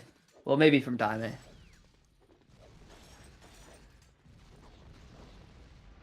Yeah, it'll be interesting to see if that catches on at all. Because she does claim that it is faster than what we're seeing from these other runners, and like not difficult at all. I mean, I believe it's faster. It's just, I think, a level of difficulty and a little bit of risk that might not be worth it.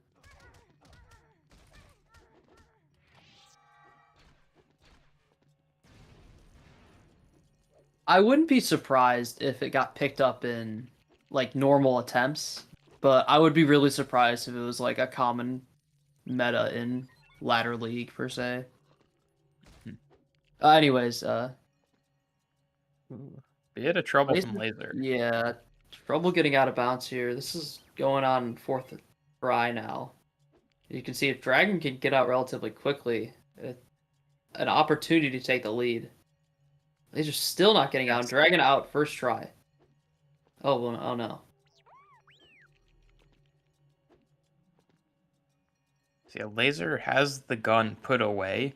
I think that is the less common setup. I assume he's still consistent with it.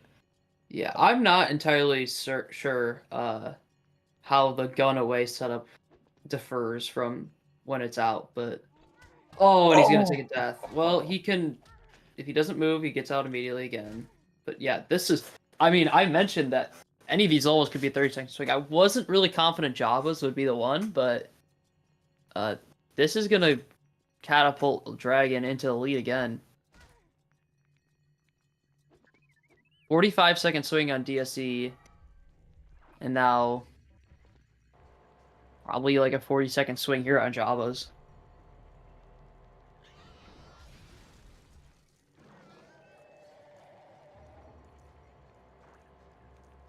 Yeah. I mean, yeah, this is... Oh, big no. for Dragon. Oh, never mind. For some reason, I thought that was the first Gaborian guard that Laser had. Good, that was the second one, and... Yeah, honestly, so far, in terms of, like, lead changes, this is definitely a high lead change sort of race.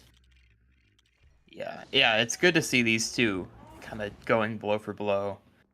Nobody's fault. I mean, anytime someone makes a big mistake, it's just returned. Yeah, I think it was Laser had the lead at the start, then DIMEI had the lead, then Dragon had the lead, or sorry, then Laser again, then Dragon, then Laser again, and now Dragon again. Lots of lead changes so far. Yeah, DIMEI with a bit of a slow droid avoid, nothing too bad though. First try spiderless would go a long way to keep him in this race.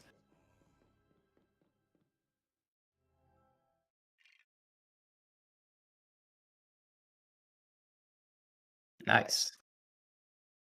We'll say now it's a over 30-second gap between Laser and Dragon. However, another really tricky level coming up. I'm not sure if either runners will be going for Pixel Disco or both of them. I actually don't really know how into the meta that is right now.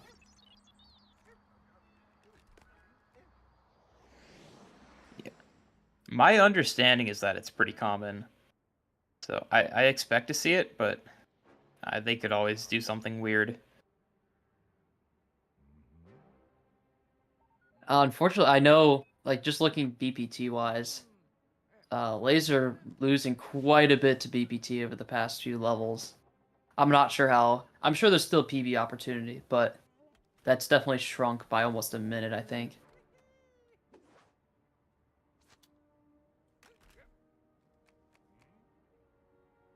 All right, looks like Dragon is going to go for the punch strat in the cutscene.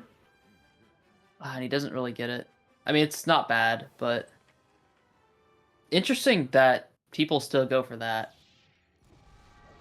The newer camera pan skip is, I personally like. I used to go for the strat that Dragon goes for or went for there, but the camera pan skip I always found like easier and just faster on average. As you see, Laser with relatively clean Boba fight there.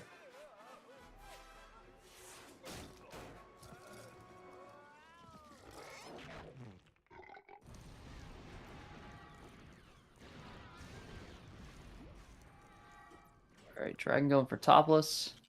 Looks good. Aye.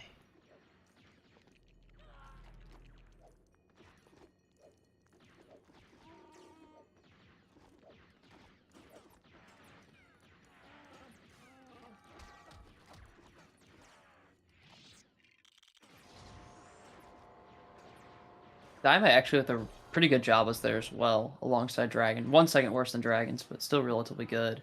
Laser first try topless as well. Alright, let's see what sort of disco skip we're going to be going for here. This looks like pixel disco to me. Now it's going to be... Can he set it up relatively quickly? Nice. Does get a first try. I'm not sure how much like that, for example, loses to someone just going for a normal disco skip. Probably like 5 seconds, but Yeah. if you can guarantee that first try... Yeah, I Definitely mean, that worthwhile. does look faster than a second try normal disco setup. And I think anyone would take second try normally.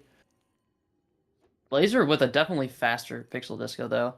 Like, assuming this end platform is not too bad from Laser, he might be making quite a bit of time here. Dragon taking that death on player 1 is really unfortunate. Or sorry, player 2. Really unfortunate there.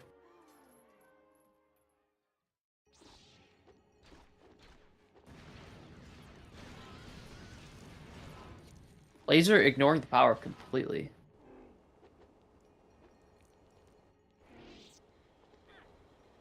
And getting really lucky with the spawns. There's just nobody.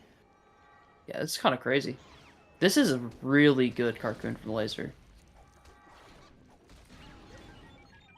Of course I say that, and like the last possible mistake that could have been made. Alright, so the gap has definitely shrunk quite a bit. I mean, Dragon didn't have a bad Carcoon by any means.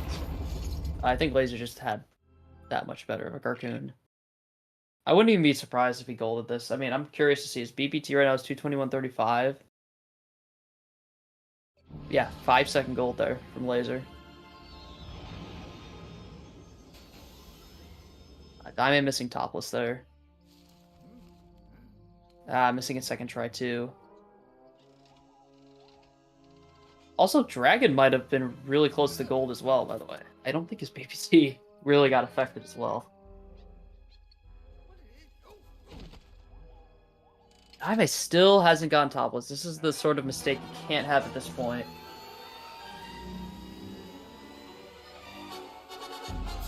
Oh no. Yeah. I mean, this is becoming like big disaster territory. We're up to like 30, 40 seconds.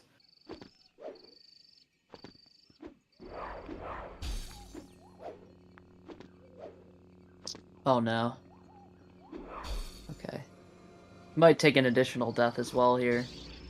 Yeah, that order is weird, not forcing the thing before you push it, and now he has to like precisely get it into This place. is maybe just flustered from the mistake earlier. Oh, Dragon didn't get over the barrier on speeder skip there. He should get it this time for sure. Oh, he's got to go quick. Okay. Interesting mistake there from Dragon.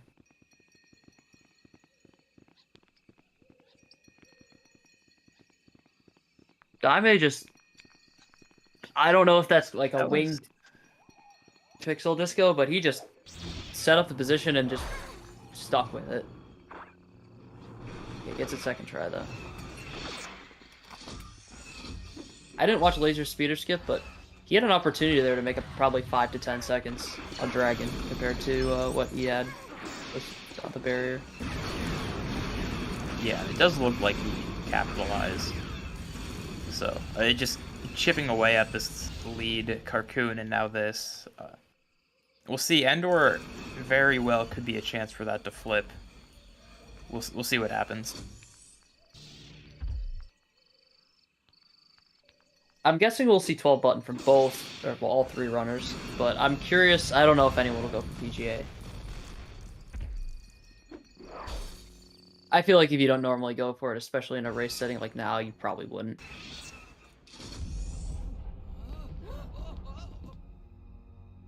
PGA kind of feels like a flaming laser skip, but if I had to guess though, I'd say that we're not going to see it from anyone. Oh no, why is DIMEI still player 2 3P at this point? Okay, well...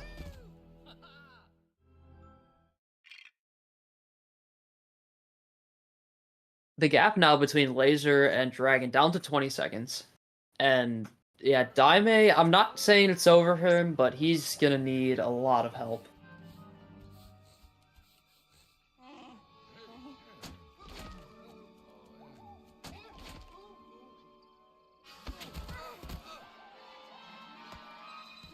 I'm pretty sure, like, one of the matches last Ladder League, I went for PGA, but I think I, like, basically broke even or something. It wasn't a clean PGA.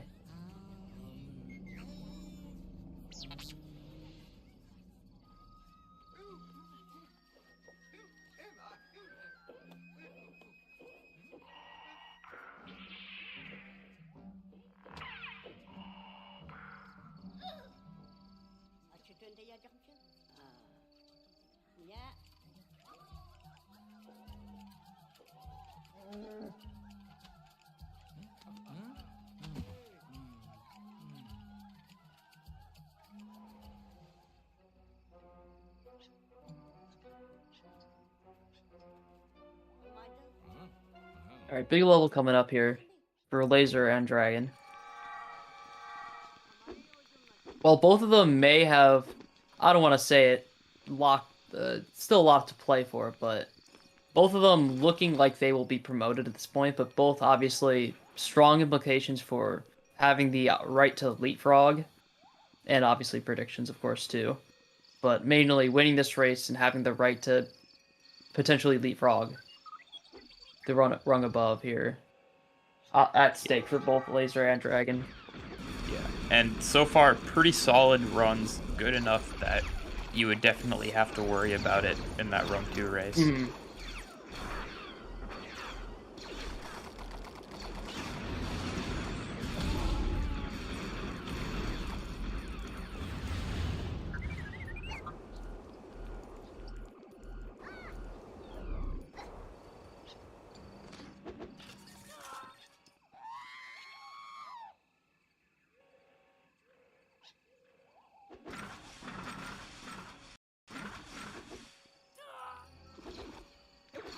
Dragon getting ghost hearts.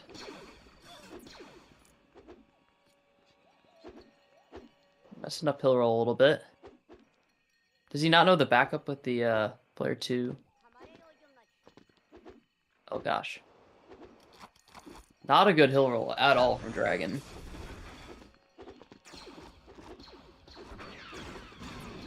Just one more chance for Laser to chip away at the lead.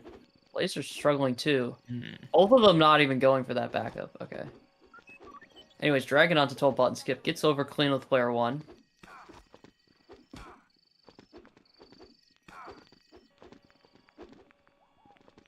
Not super clean with player 2, but gets the job done. That's gonna work. Alright, first try. A little bit low, but yeah, still enough height to get over. And Laser looks like he's gonna get over gate 1 try. Not going to clear the barrier, though, first try. You can get it second try here. It's still going to be relatively solid. Ah. Just not getting the right height.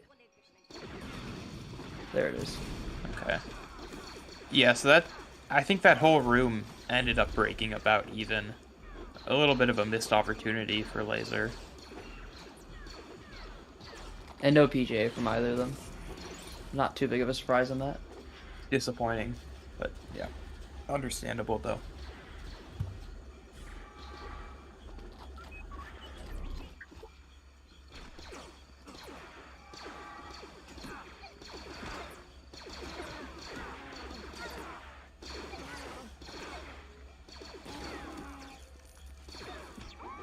Really unfortunate timing on that death for Dragon. Wanted to keep Ghost Hearts, but died right as the super jump happened.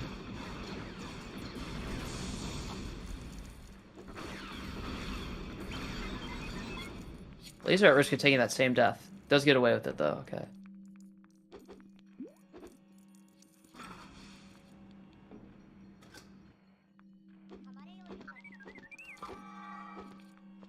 Yeah, that DIMEI gap has inflated to over 3 minutes now. Like, high 1 minute to 2 minute range, like, it's doable when there's a big mistake, but 3 minutes is really hard to do at this point, to make up. Yeah. Especially with runners like Laser and Dragon, who, like, yes, prone to mistakes, but aren't gonna really make a 3-minute mistake. Yeah, you have to go pretty far onto the list of disasters into like Hoth Battle soft lock or like build crash as like what could swing this at least in one go.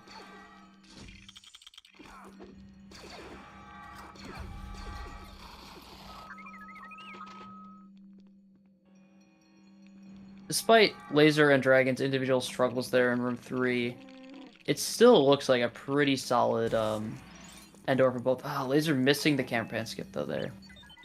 Probably should have spoken. Dragon getting the 4th camera pan skip.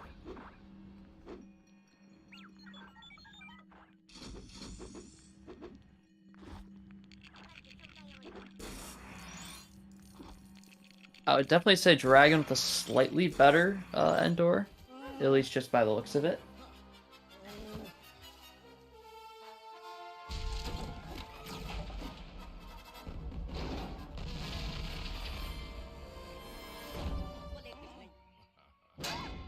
.626 it looks like.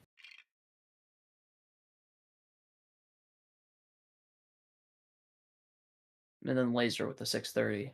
So, relatively similar Endors. Dragon able to increase the gap a little bit. Oh, sorry, DIMEI just getting over the barrier there for the 12 button skip.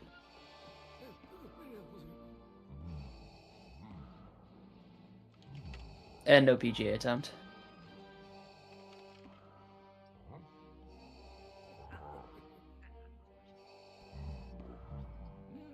Honestly, something interesting is, I know Dragon's PB is not significantly better than Laser's, but sizably better than Laser's, yet BPT's here. Laser has the better BPT, and being 30 seconds behind here. Or 24 seconds behind.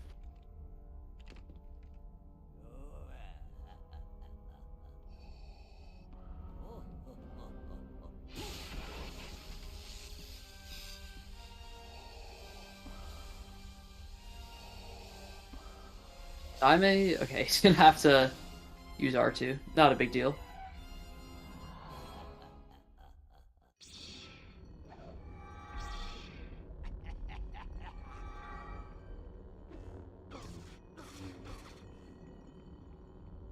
Alright, Dragon going for Ultra Kill here. That's a little yeah, I was gonna say that's an early dropout. He's gonna have to fight the Emperor to get him over. Yeah, this positioning is awkward, but just barely sneaks him into the rail. Not gonna lose the lead like that, but also that's an opportunity for Laser to probably make up 5 to 10 seconds.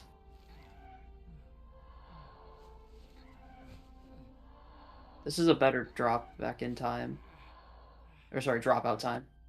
Yeah, and Laser's gonna take advantage there. Okay, so probably back to closer to 15 to 20 seconds now of a gap.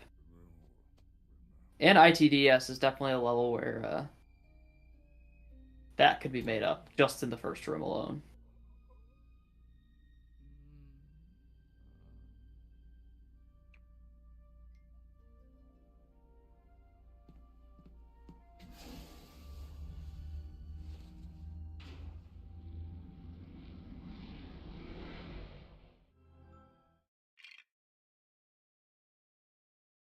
Yeah, gap down to 18 now.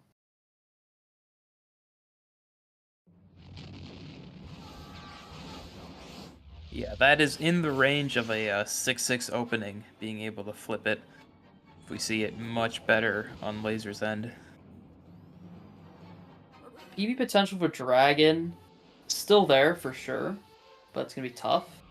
Although PB potential for Laser, I would say pretty, I don't know. I don't want to say pretty likely, but it's definitely a good chance right now with this current PPT.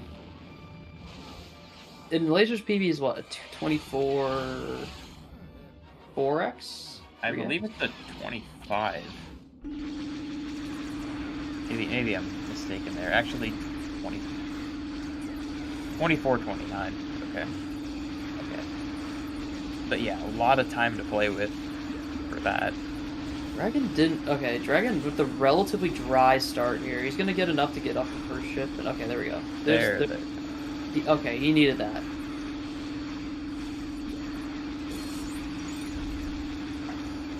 Laser looks like he had a much better start. I mean, he's got he's enough so to get many. past Oh the my second god. ship already, plus almost enough to get by the third ship. Dragon's gonna have to find one more. It looks. Oh, he's got everything. Dragon's gonna have a relatively good room 1, but Laser definitely has the potential to have a better room 1, and he's one at least on the map behind him. He's gonna need one extra besides the one behind, which unfortunately gets caught in the tractor beam. You can get one really quickly. Okay, yeah, this is gonna be a good room 1 for Dragon, but an even better room 1 for Laser.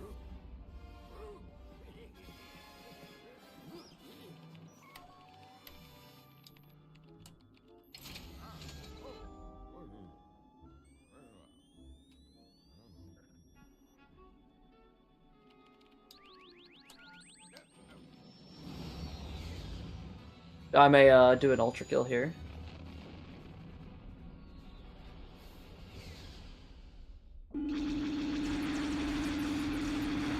Wow. No safety hit. Well done. Yeah.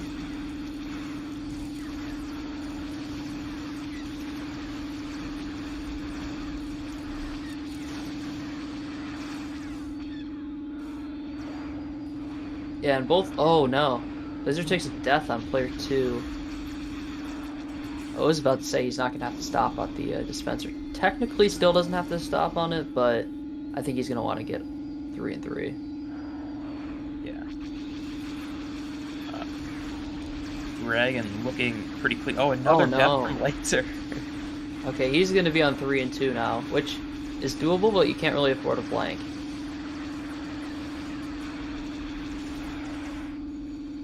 I guess you can afford. And Dragon blanks on that right target. I thought he was about to blank again. He's good though.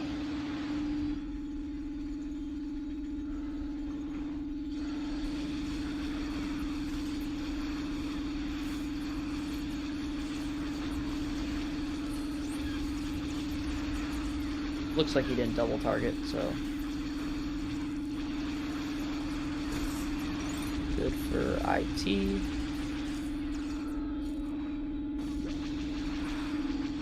I don't know, it's going to be hard to gauge who had the better ITDS because Laser, or Dragon with the better interior, but Laser definitely had a better opening. I wouldn't be surprised if the gap stays at about 18, what we saw at the beginning of the split. Yeah, I think that sounds right.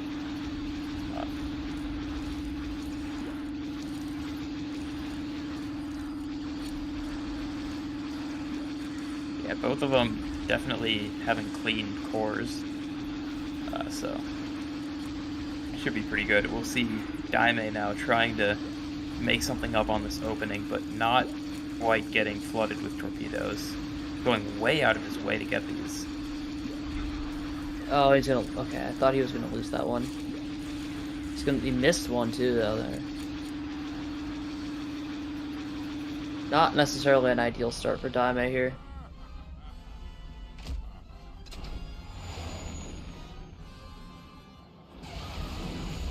Curious how that was compared to Dragon's ITDS gold. I mean, I don't think that golded, but it might have been relatively close if it wasn't a super strong gold. Okay, it was 14 seconds off. Yeah, don't listen to me.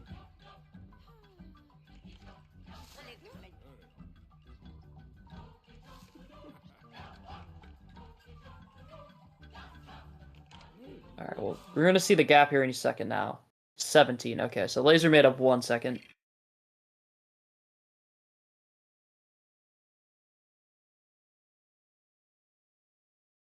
$5.18 ITDS for Laser, not too shabby. Ideally, you're looking for a low 5.0x, but or even better, but 5.18 is not a disaster by any means.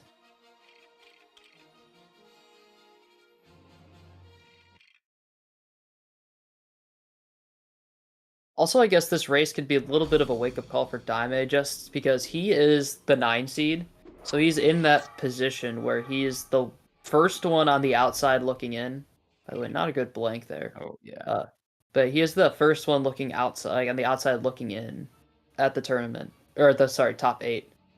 So this is kind of the caliber, right? This is the 7-8 seed who he's racing against. This is the kind of caliber run he might need by the end of Ladder League to make it into the top 8. Whether that be for the wildcard spot or the 7 seed. Yeah, and I mean, both of these runners are on pace to beat DIMEI's PB. So it shows how big the gap is, I think, between like 8 and 9, and somebody really has to go out of their way to step up. And we'll see if that can be DIMEI, but certainly he's going to have to get back in the lab and improve for that.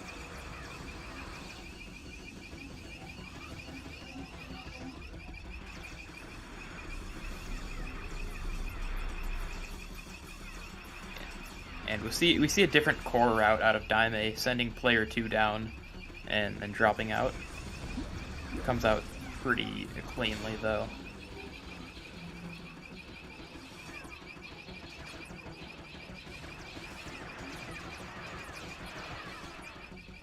Alright, everyone in an auto-scroller right now. Just the best time of the game.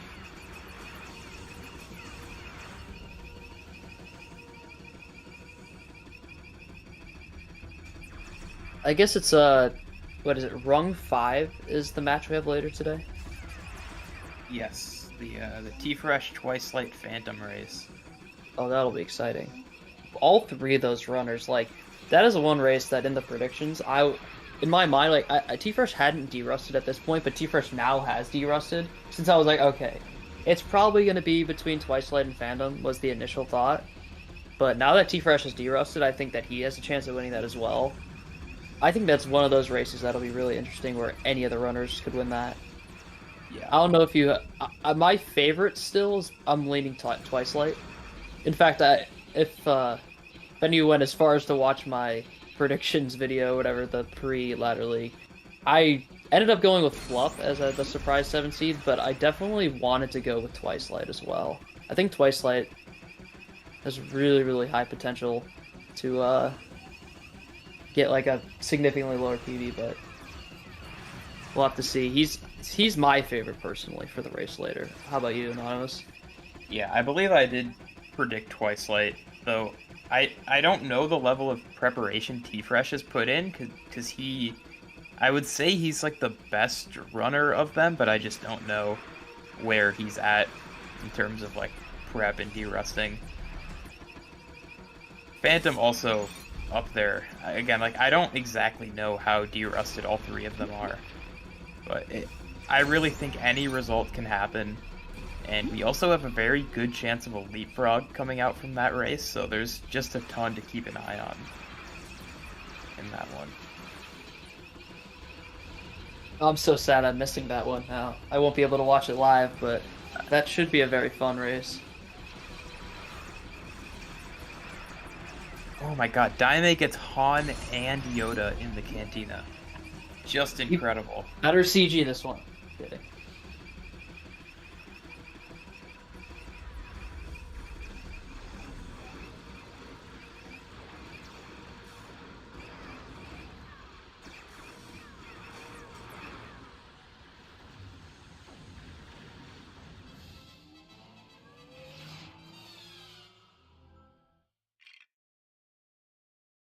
Okay, well, if anything happened to Dragon or Laser and Coruscant, I did not pay attention. Hopefully they got VSP.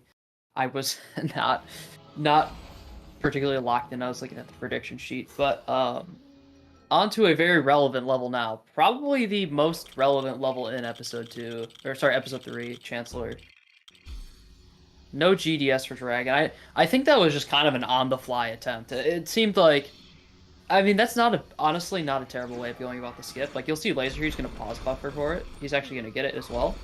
But if you're not, like, totally confident about it, especially just like a race, it's something that you can just go for on the fly. If you get it, you get it. If you don't, you're not going to lose too much.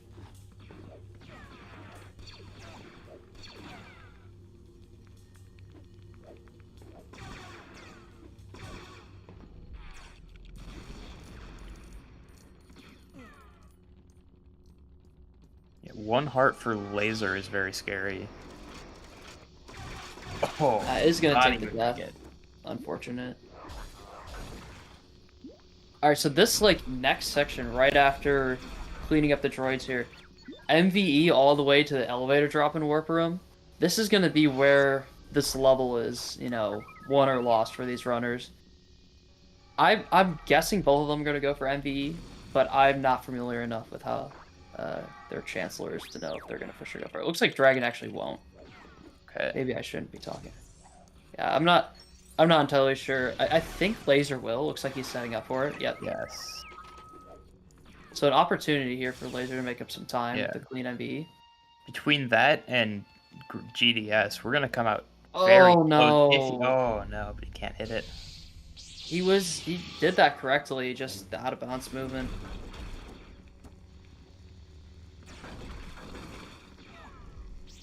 Actually, all 3 runners from the next race I can see are in chat now. Yeah. Let's see, Dragon, relatively clean. Fight skip there. Laser just has some trouble with, he's got a few stray battle droids around. Okay, I think Dragon's gonna be okay. For a second, it didn't look like Dragon would be able to get the drop there, and it looks like Laser messed up. 1 attempt there. Okay, so Dragon extending his lead here in Chancellor.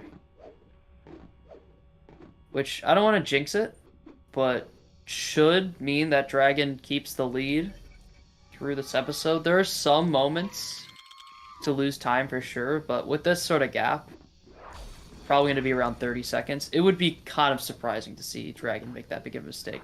It's going to be episode 5 is where those, like... Episode 3 is an episode where, like, Chancellor, yes, you can lose a lot of time, but I feel like any of the other levels, it'd be surprising to see more than, like, 30 seconds lost. Unless there's some absolute disaster. Yeah, I mean, Grievous and Kashyyyk definitely are quite on that level. Yeah, there's just, like, kind of a set range those levels are generally going to be in. And, like, on the high end of, like, Kashyyyk and Grievous, it's going to be, like, 15 to 20. On, like, the extreme high end, really.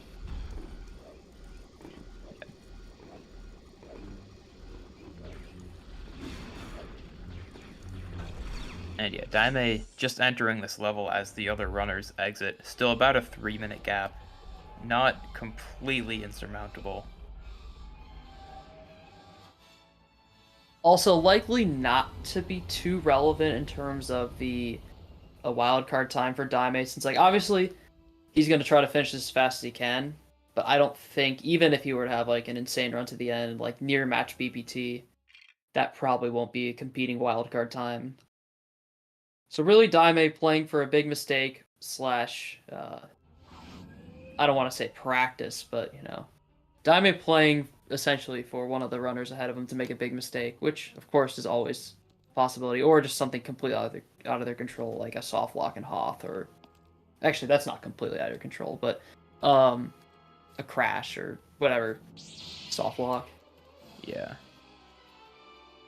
Honestly, with both of these top runners pacing around a 223, I think I have to say I was not I underestimated how good the wildcard times would be. Because we're going to see 23 on the board already, and I don't think there's room for both these runners to get top 7, probably. One, I don't think you could say they're going to get 23s yet. Also, Dragon has got a 0 cycle and a 1 cycle Yeah. so far. Yeah, And this Laser is- is notorious for having pretty good Grievous, so this is not good. Another 1 cycle. Oh no. This is a disaster. Laser will likely pass him here in genuinely 1. Okay, 0, I 1, said 1, 1. okay. Laser only gets 2, which usually Laser like had. I don't know if he still has CG, but had CG on this level for quite a bit. Okay. Both players. Dragging a heart ahead of Laser. Oh my Laser god! resets the fight. Oh my goodness. Just a deflected bullet or something. I don't know what that. I didn't see what happened exactly, but Dragon cleans it up with the 3 cycle at the end.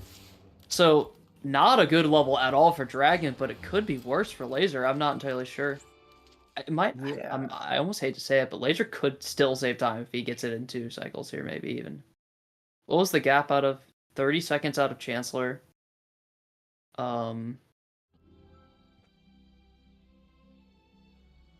He might. Okay, he's probably still losing time here on Grievous, but it's not as much as you would think because Dragon just had a horrible Grievous.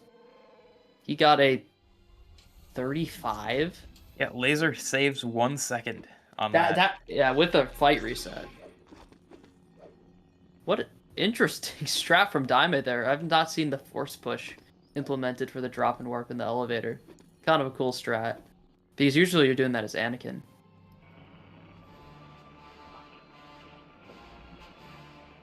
Alright, so the gap doesn't really change, but in terms of I guess like we were literally just talking about it. Yeah. The wildcard times. That's not great for either of them in terms of helping their wildcard time out. Or leapfrog time, I guess, too. I guess leapfrog is a little bit more relevant. Because both of those runners ideally want to qualify before a wildcard. Yeah. And I mean, their BPTs are like just around your PD, and there's not a far gap between that and like Erasmi and Anorak, so if they're kind of missing an opportunity they had to set a time that would be like a near guarantee leapfrog. Yeah, this is going to be tough now to like... They're going to have to play out episode 3 and 5, like, close to Sob. I'm not entirely sure where they have, like, potential in their Sob right now, but I'm guessing 3 and 5 might have some. Like, I mean, everyone's 3 and 5 Sob has to have some potential. Also, wait, did Lasers take a really bad death there or something? I do not know what's happening, but Yoda was significantly behind Chewie for whatever reason on that bridge. Yeah. Yeah, it looks like this section went a lot cleaner for Dragon, who's already onto the beach.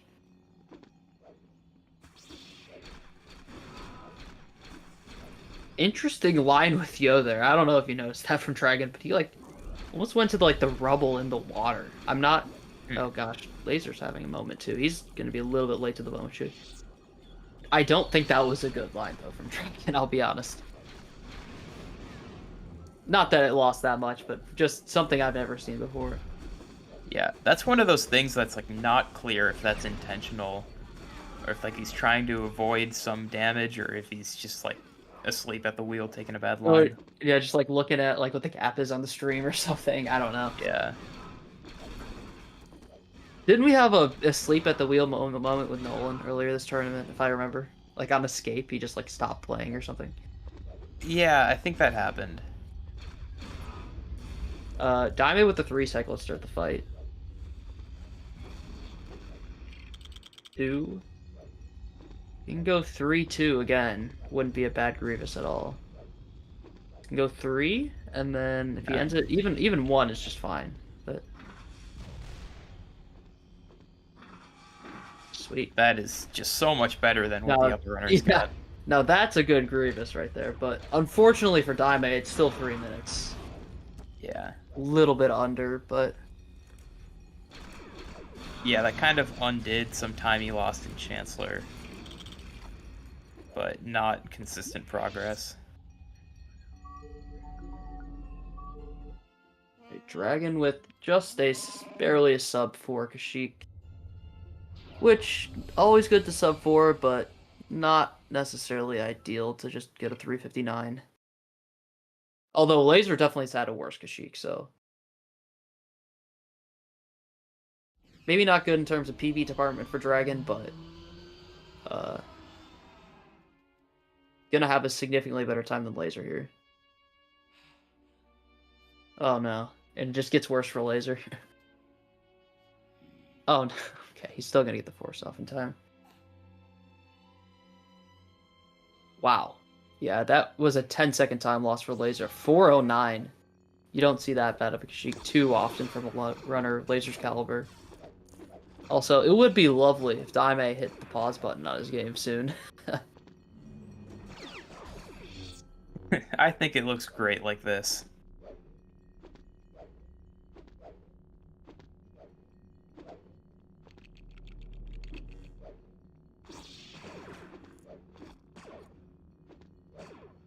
Dragon's PB is a low 23, right? Yes. So I don't want to say his PB is out of reach because there's still a chance, but looking very difficult to do. Okay. Unfortunate. A few seconds lost there for Dragon. But yeah, Laser definitely the most on PB watch here. Yeah, Laser currently 23 ahead going into Ruin.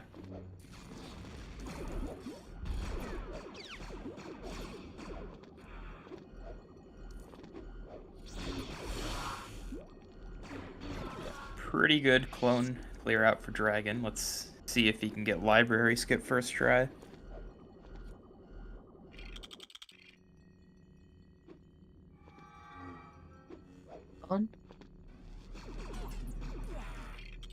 Although not a particularly like extremely clean run. I mean, it's not going to be any disasters or anything, but a chance for Laser to make a few seconds for sure.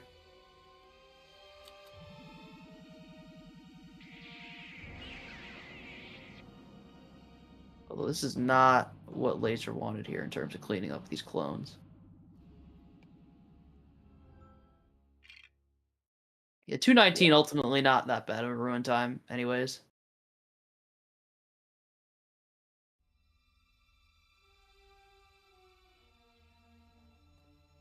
The not so good library from Laser though might actually make him not save anything. He might have lost a few seconds there. Okay, he saved one.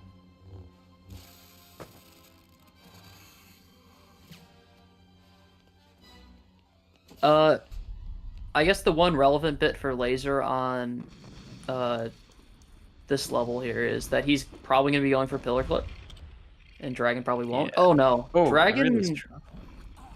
He's just gonna die to back that up. Interesting. Oh no. Okay, that's a pretty significant time loss. Okay, he's gonna get it this time, but... Yeah, Laser with an opportunity to make up probably like 10 seconds right off the bat. Maybe more. I mean, plus with Pillar Clip as well could save a little bit more. I don't know, maybe Laser will opt not to go for Pillar Clip. I'm not entirely sure. Yeah, he's been doing it for so long, I'd be surprised if he doesn't. Gets the drop and warp in room 1 well, and here's Pillar Clip attempt. Gets out. That's a good line. Nice. There it is. Alright. I would say he probably made up 15 seconds alone in that beginning part of Vader. Yeah, the way Dragon played that room 1, I don't think that decision to just take the death was right at all. I think you just have to play out the room normally from there. Yeah, I don't know. He was like really trying to get the drop and warp for a couple extra seconds there, and then realized it wasn't going to work, and then turned around.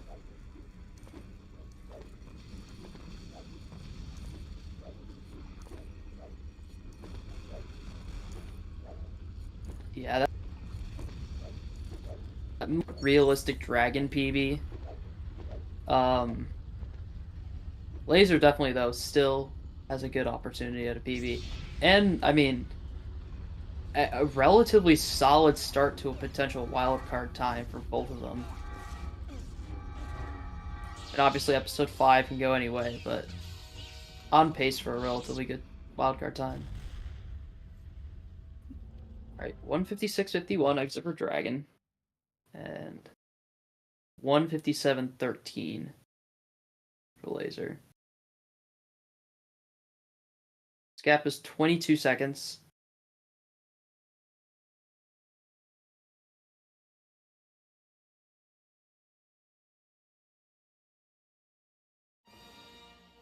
Do we have a PB count so far of Ladder League yet? I know we've had like 1 or 2, right? Yeah, I mean, Benny Moon PB'd in that first plane race. Mm-hmm. I think that's the only one so far. Oh, Olive, that's right. Yeah, I was gonna say Olive, I think PB. In the other plane race. I think those are the only 2 so far. We've yet to see it in the actual ladder, so this would be pretty significant if Laser could come through. I mean, it would be pretty significant to see a PB just in like match 2 of the ladder. Like we've only this is the second match that's even happened, and it's rung 3 of all rungs as well, relatively high rung.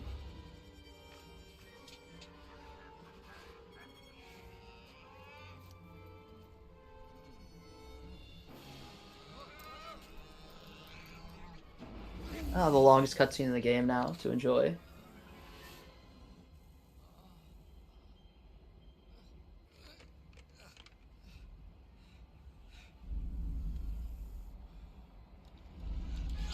I wonder if both Grievous and Jumlin are both faster than this cutscene now. I think, or not Jumlin. What am I saying? Gunship. Gunship might be a little bit slower than the cutscene. For sure, Grievous is faster though.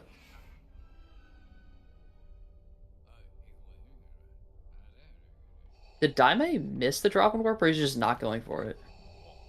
I mean, with player 2 loaded in, I would assume that he just didn't do it. Yeah. Maybe?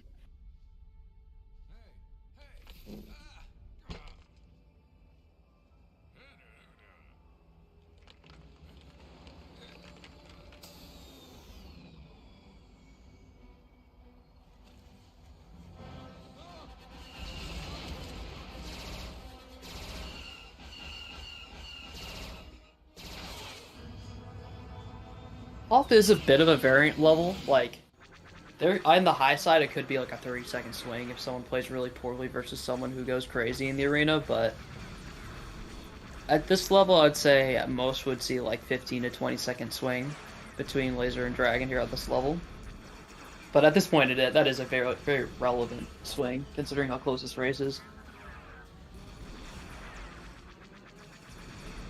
And now Yeah. Echo Base with Boom Skip, and I mean, I don't think anyone else is going to be going for any like additional strats beyond that, but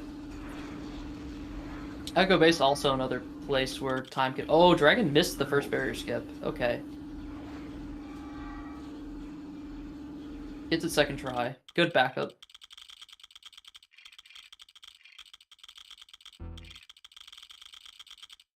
Oh, okay. I, like, didn't see... For a second, it looked like he did have IT. I was seeing that wrong. Yeah. Now, it looks like we're in for just a very close finish. Both of these runners, like, I mean, gap was 22 coming into the level. Now it's going to be even closer. Like, every mistake matters at this point. Dragon opting for the go around the arena strat instead of the one on the inside, as well as Laser.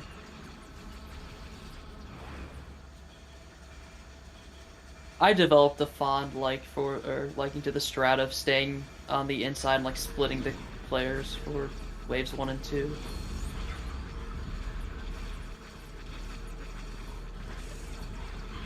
Mainly because I suck at those waves normally, so Yeah. it made it easy for me. These waves look like they're going way better for Laser. Yeah, Dragon did not have a good wave 2. I mean, the gap is basically gone. Yeah, I mean, Like, both I know- waves were better, and Like, I know Barrier 1 skip happened, but that wasn't enough to, like... It was a quick backup that... This... Wow, okay. At least Dragon's got one of the AT-ATs. And Laser's also gonna get it? Okay, so, well, they both know where the second one is now as well, so... oh, that depth for Laser, not bad. It- Okay. You just gotta... Okay. That actually worked out. No mat and wrap attempts, unfortunately. Very sad. Eventually they'll learn, you know, but...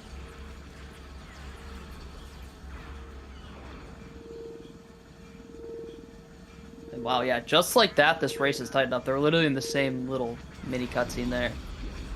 Yeah. Although Dragon's Dragon, spawning yeah, right that's on top of the really AT. good. And Laser did not get many ATSDs with this VSB there.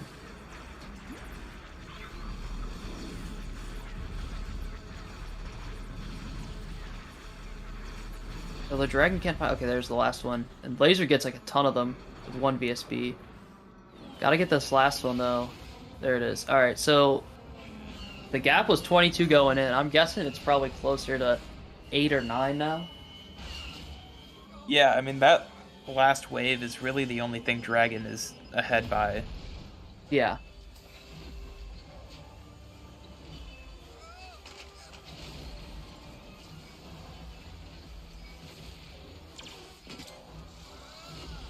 See, 203.13 compared to... Oh, like 203.22, so 9 seconds. Yeah, that is not a good Hoth battle for Dragon. That is a really not the time I want to see anything over 5 minutes.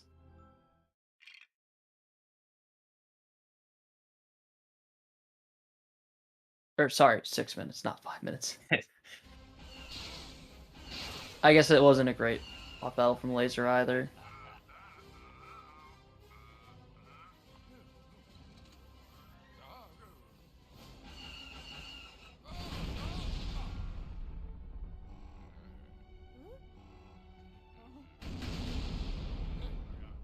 And we'll see how Boom Skip goes coming up. That is certainly one miss of Boom Skip could put whoever is behind ahead.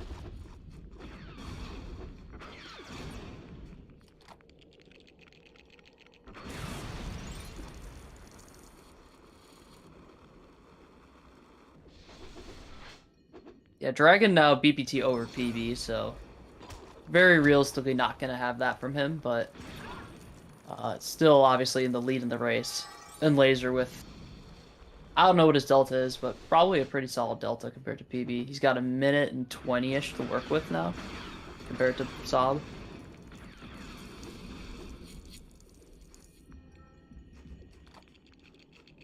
Alright. Boom skip attempt here from Dragon. Looks good. Nice, gets out. That's the hard part. No Laser as well. Oh, it does not get out. Okay. Dragon on the last part just needs to time the swap here. Alright, gets it. See, Laser has the extra time to line up this time. Gets out. That's so what a is that, good 12-ish seconds? Yeah, something like that. Sort of extending the lead back to where it was before Hoth. Oh, well, Dragon. Okay, third try on that. A little bit of a struggle to get 3PO up, but.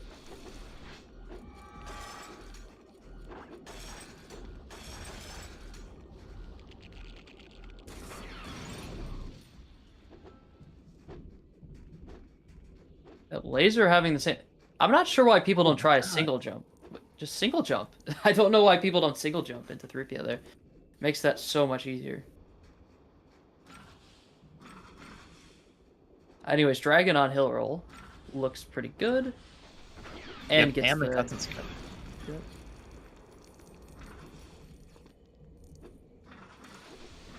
Alright, so a solid echo base from Dragon. Yeah, like you said, I think that's assuming everything from both runners doesn't go disastrously to the end. We should see about that similar gap we saw at the beginning of Hoth battle. Maybe even a little bit more for Dragon.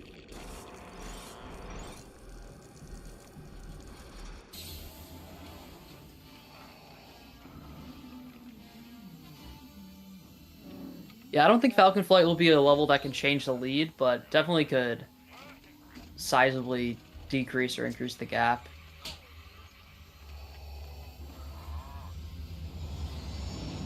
Yeah. It's a very high stakes boulder in this situation.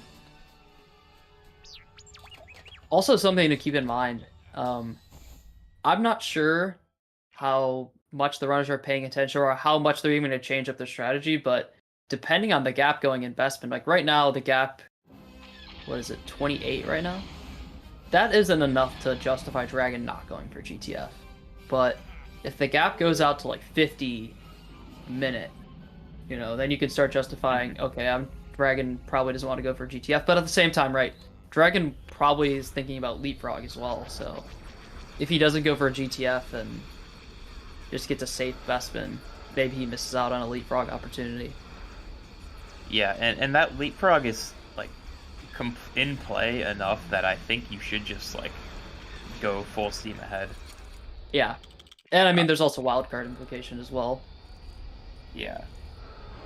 I mean, the safety net. situation is that the only advantage right now to first place is the Leapfrog because, well, like, neither of these runners are gonna get Leapfrogged unless something insane happens. It's 8 minutes time loss that would have to happen. Well, I think at that point, DIMEI would probably get top 2.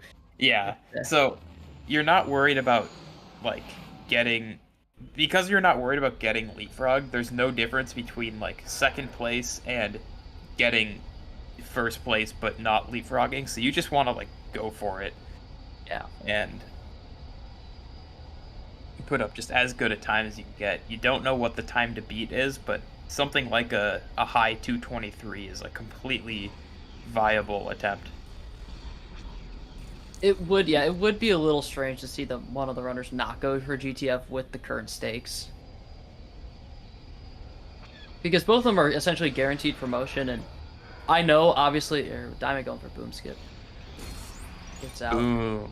Like, Well, I know not both yet. of them... Oh, okay. Oh. Both of them want to get the highest seed possible. I don't know why he's double jumping out of bounds. He just should single jump.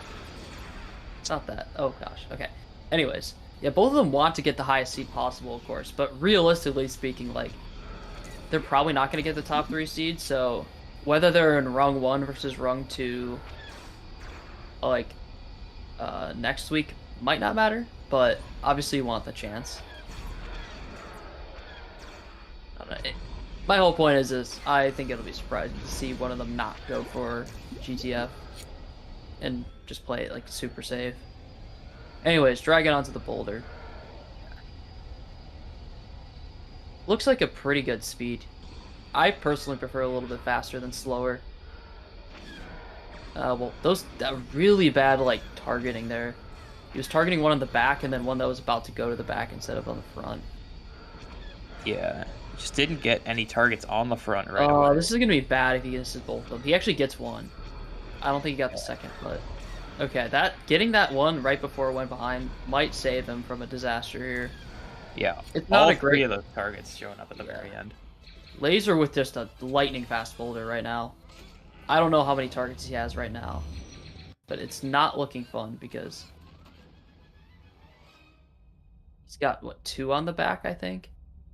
Oh, and that's a terrible rotation. Oh, no, and it doesn't Oh hit my either. God. I think he still has 2 left. He might have this one, which is, by the way, still not rotating to the front. This is... Yeah. Oh, he's got 2 left. He needs this one now. And he's not. Oh, boy. And it's, like, slowing down now? Oh, this is a disaster. This is something that could really hurt, like... This could not lose in PB, but, like, essentially lose in PB. Like, he's going to get him this time. I mean, that was bad. That was really bad. Yeah. Like, Dragon didn't have a good Falcon flight, but didn't have a disaster. Laser had an absolute disaster. I mean, there's no way of putting it. Like, 405, that is... It's a 50-second gap. So, right, that's now in the range of, if the gap stays through Dagobah CCT, Dragon could not go for GTF to lock in the win, but I feel like it'll be a little bit foolish to not go for it for Leapfrog purposes. Yeah. Yeah, Laser now, PD potential is only 20 seconds to work with now. Yeah. He is 3 seconds ahead of PB. Okay. So it's, it could happen. It's gonna be very close.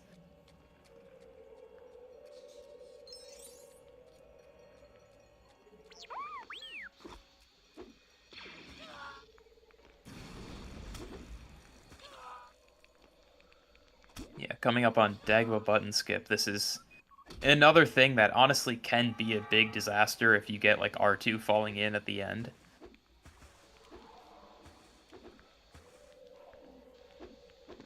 All done. He's just got to get him up. All right. Straight into hut skip. Not a hard skip, but just you have to be careful. Well done.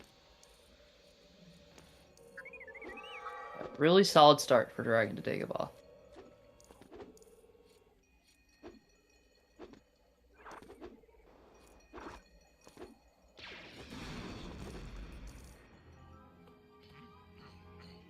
Which, in my personal opinion, that first half of Dagobah is a lot harder than the cave to the end. Yeah, no. I mean, that's where any time lost in the cave is just going to be like 2 or 3 seconds compared to like, you know, a bad button skip can be 40.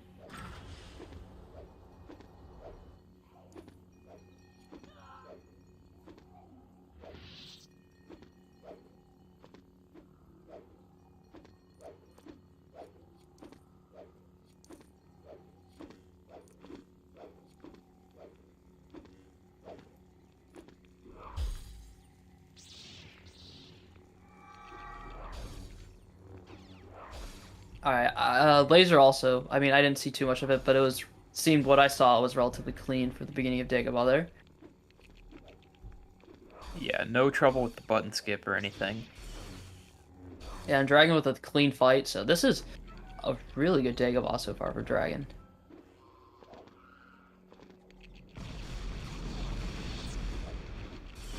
Yeah, DIMEI now on the boulder. Looks like a pretty steady start. Nothing super fast. But honestly, every target showed up right when he needed it. Very clean.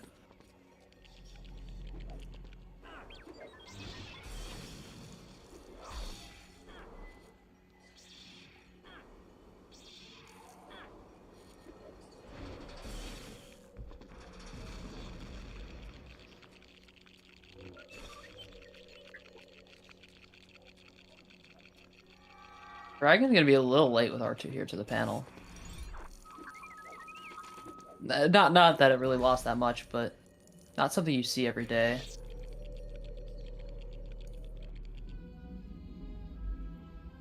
I mean, maybe that was a gold for Dragon. That was really good Dagobah. I don't know what his gold is currently. 223.30 BPT going into Dagobah, so we'll see if that gold or not. Oh, laser going. Going Oh, for the pixel jump. Player 1 risk. getting too far ahead of player 2 for the force.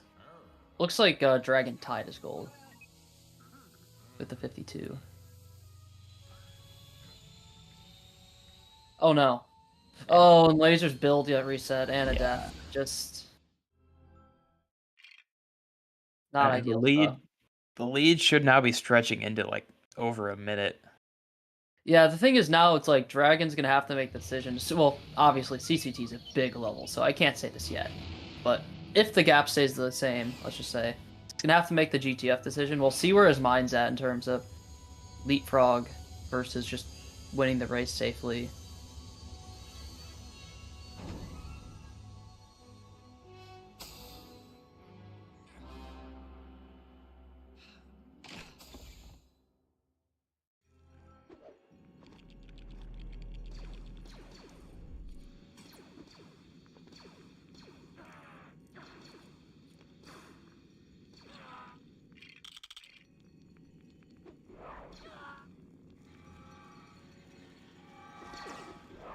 Oh yeah, the gap, like you said, 58 seconds now.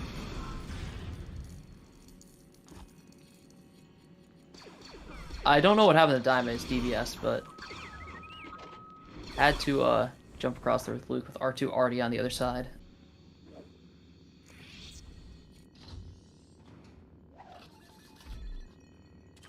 Alright, panel fly here for Dragon. Looking good. That's a good line. That should make it. Alright. A good start to CCT for Dragon. A little close to Vader there, but... Okay, he's fine.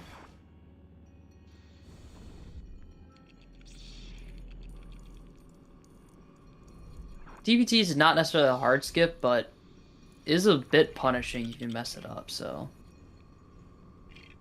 Yeah, still a lot that can go wrong. That's probably the hardest part out of the way, though. Yeah.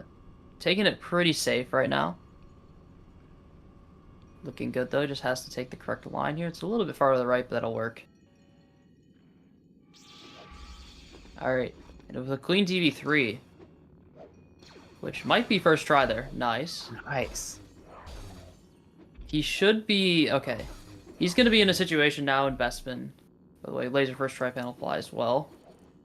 He's going to be in a situation where he's ahead. But obviously, you know... Like, he's ahead enough where he doesn't have to go for GTF. But...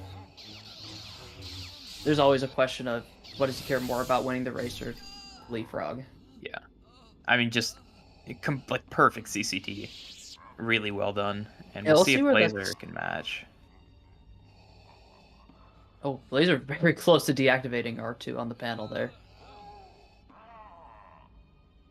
That'll still work.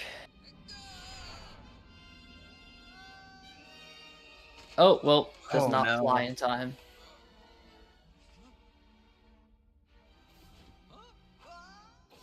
And PB is going to be incredibly tight, even if he gets Also, everything yeah. else.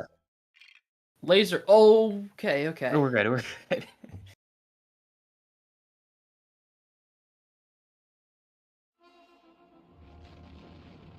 Dragon did gold CCT by 3 seconds there.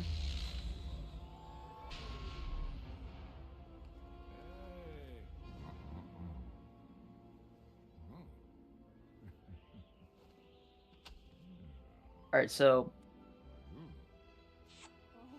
Without... Let's just say if he doesn't go for GTF and he gets like a relatively good best spin, gets like a 515 to 520 is like a high-end good no GTF best spin. That would put him at a very high, let's just say a high 23, which that alone is a pretty good wildcard time, but also like comparing to like Krasmi, Anorak, and my PBs is like a really good run as well. So even without GTF, it's like a leapfrog opportunity, but obviously it would be a lot stronger to get like a mid 23 than a high 23. Because then that's like actually just like better than Anorak and Harasmi's PBs. Yeah. And, I mean, a reminder of how the leapfrog works. If the first place player from this rung beats second place in rung 2, then they will get promoted all the way to the top rung. And if your enemy, if you get a time that's better than 2 of their PBs, then like it's gonna be very hard for that not to happen.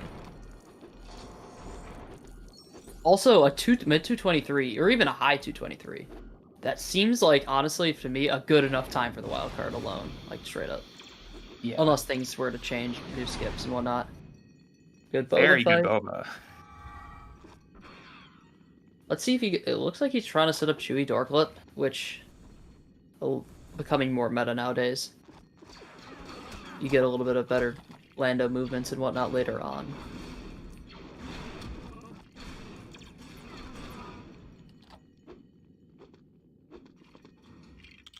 That's pretty quick.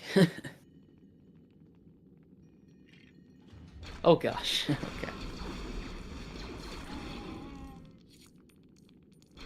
Some, a little bit of time lost there for Dragon, but nothing too major.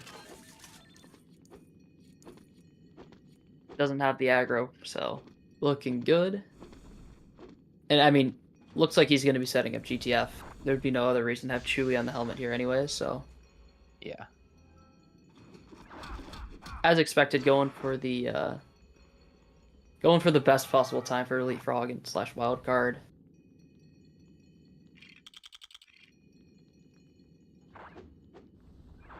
Nicely done. Gonna get that Nice. respawn as well. Just needs to hit the line. Oh, no. Okay, he doesn't. Okay. Well, hopefully he recognized that he didn't. Okay. Yeah. Good thing he gets the respawn. Yeah, that would have... Yeah, had to make... Okay, that was a little risky, but that should still get it. Yeah, I mean, without the respawn, you would have had to set the whole trick up again. That's when you start wondering if that can really lose a minute. But that was, as it stands, like a 15-20 second time loss. Not bad at all. I mean, that also was like, I should be fine, but that was a relatively risky line he just took there, even with the jump. I think he's still fine, but something to think about. We won't know the answer to until he's literally out the Falcon. Yeah. And yeah, Chewy door clip out of Laser, setting up a GTF attempt of his own. Yeah, it's still very, very relevant stuff for Laser here because he's trying to put up a good wildcard time to... Because, like, a really good time here could almost secure him, like, top 8, like, right now. But, I mean, obviously so much to play for, but... Get him an extremely good baseline. I didn't see the line for Laser, but... He exited the room, seems like it was confident enough. Alright, well... Moment of truth here for Dragon as... Obviously bridge skip, and then the, hopefully he hit the, trigger moment. Does push Chewy a little bit. This should still be fine, though. That works. Yeah, hitting every shot. Alright. It's gonna be a good time if he hit the line. And he does. 2... No, we don't have I don't know. 2:23:34 final time. Oh, okay. Very good job from Dragon. That is going to be first place. That could possibly be a leapfrog time, getting him up into rung 1. So we'll have to see. But regardless, great time. Only 15 off his PB. Really good showing in his first race of the tournament. I mean, it might be a little early call, but that is sort of the time where I could say that maybe he's secured himself a top 8 spot with that time. That is like a time where that was already on the high end of the wildcard predictions. Like a very high end of what people thought was the wildcard time. A mid 223 was like significantly better than most people's predictions, so potentially even a top 8 spot secured. Alright. Bridge skip for Laser. Does not get it first try.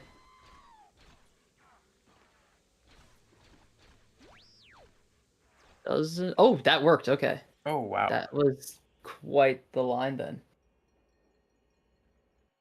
Laser's going to finish here. Is that a 53? 224, Yes. 53? Only like 20-ish seconds off PB. A little bit more. Yeah. Still a very solid run. And factor in 12.5 seconds of saves. He's like super close to it. I mean, we know he has PB potential, and he showed it by being ahead for so long.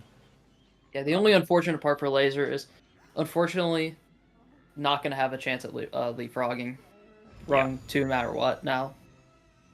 But he does avoid getting leapfrog. That is rung 2 next week for Laser coming up. And that will officially lock in Revelo in rung 3 next week off of that first place this week. Oh boy. DIMEI is not timing door flip correctly here. That's not going to work either. That's also not going to work. Alright, well.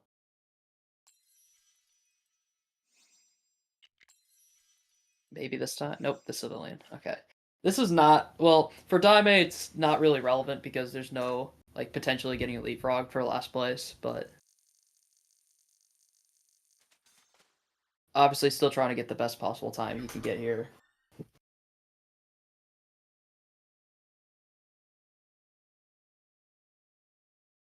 Yeah. And honestly, like, it does look like DIMEI had a bad run just based on how far behind the other runners he is, but this is only about a minute off his PB if he finishes this strong. Which, for a race time, that's fine. I'm also, like, saying, considering the disasters that he's had a lot of bad moments in this race. Considering he's only a minute off his PB, got a lot of potential there still.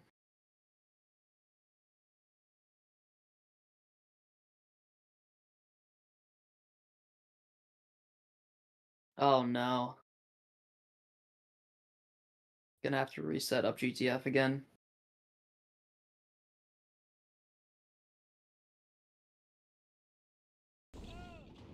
Oh no.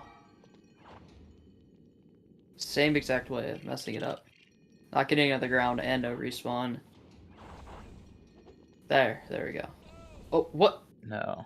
What? Oh. Is he not holding back? I'm not sure how he's failing it like that.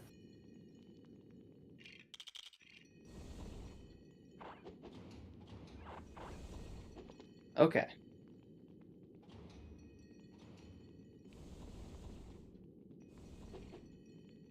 Oh, that's right. Yeah. That should have the line. Yeah. I don't know why. Yeah, it's not worth jump rolling out of bounds there. Because that essentially relies on you having to hit the top.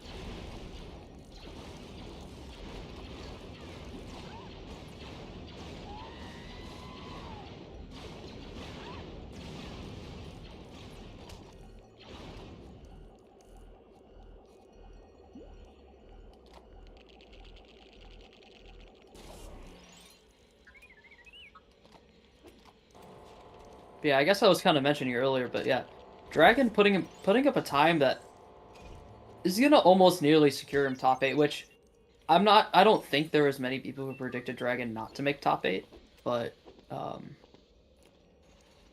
definitely almost securing him top 8, because that, like, even if it were to go wrong for him from here to the end and every week, 223.34, very strong candidate for a good wildcard time, or the wildcard time.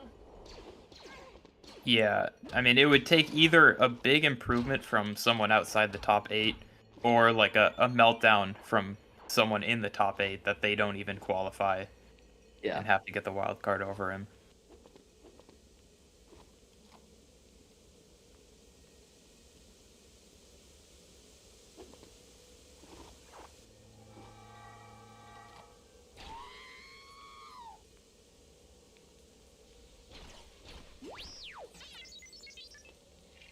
Ooh, that was a bit of a wide line for a bridge skip there, but does get it. And it looks like he's going to come up with a final time of 2:29.11. Not what DIMEI was hoping for, but... No, but honestly, like, the level gameplay from DIMEI was still pretty strong, and I really think he can come back with something better, improve his PB, and push for top 8.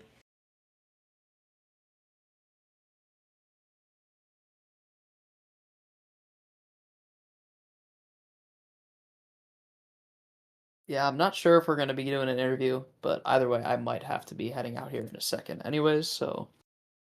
That is That's fine. We cool do with have Dragon ready for an interview. I can take that.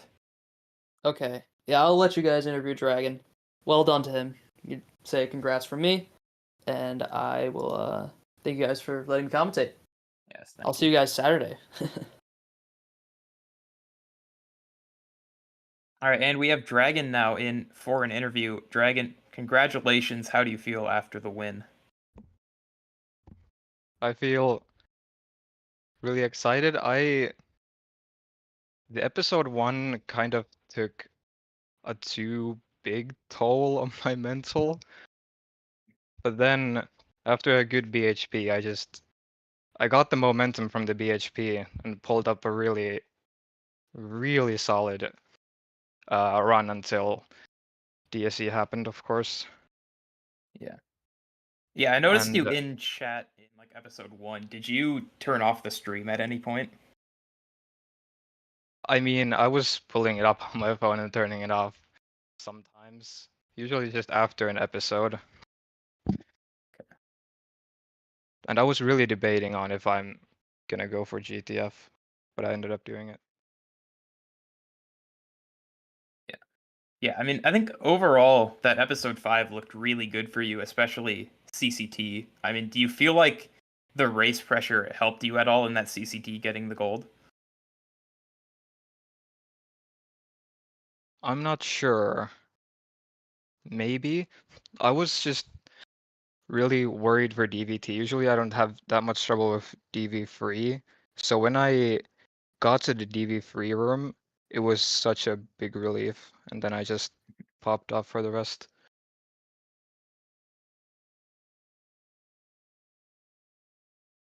All right, and so yeah, we don't know where you're gonna be next week, but certainly great job this week, and wherever you're at, I think you'll put up a nice race. So congratulations, Dragon. Thank you so And much. for all of the viewers, stay tuned. In 40 minutes, we have another race, the Rung 5 Twice Light Phantom T-Fresh. You definitely want to be here for that. I mean, that's going to be 3 very closely matched runners. A lot of content there. And then we have tomorrow, very late night, I will be racing. And then we have 3 on the weekend. Very busy week here at LEGO Speedruns. So definitely stay tuned. A lot of good content ahead. Thank you all for watching, and congrats to our runners.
up.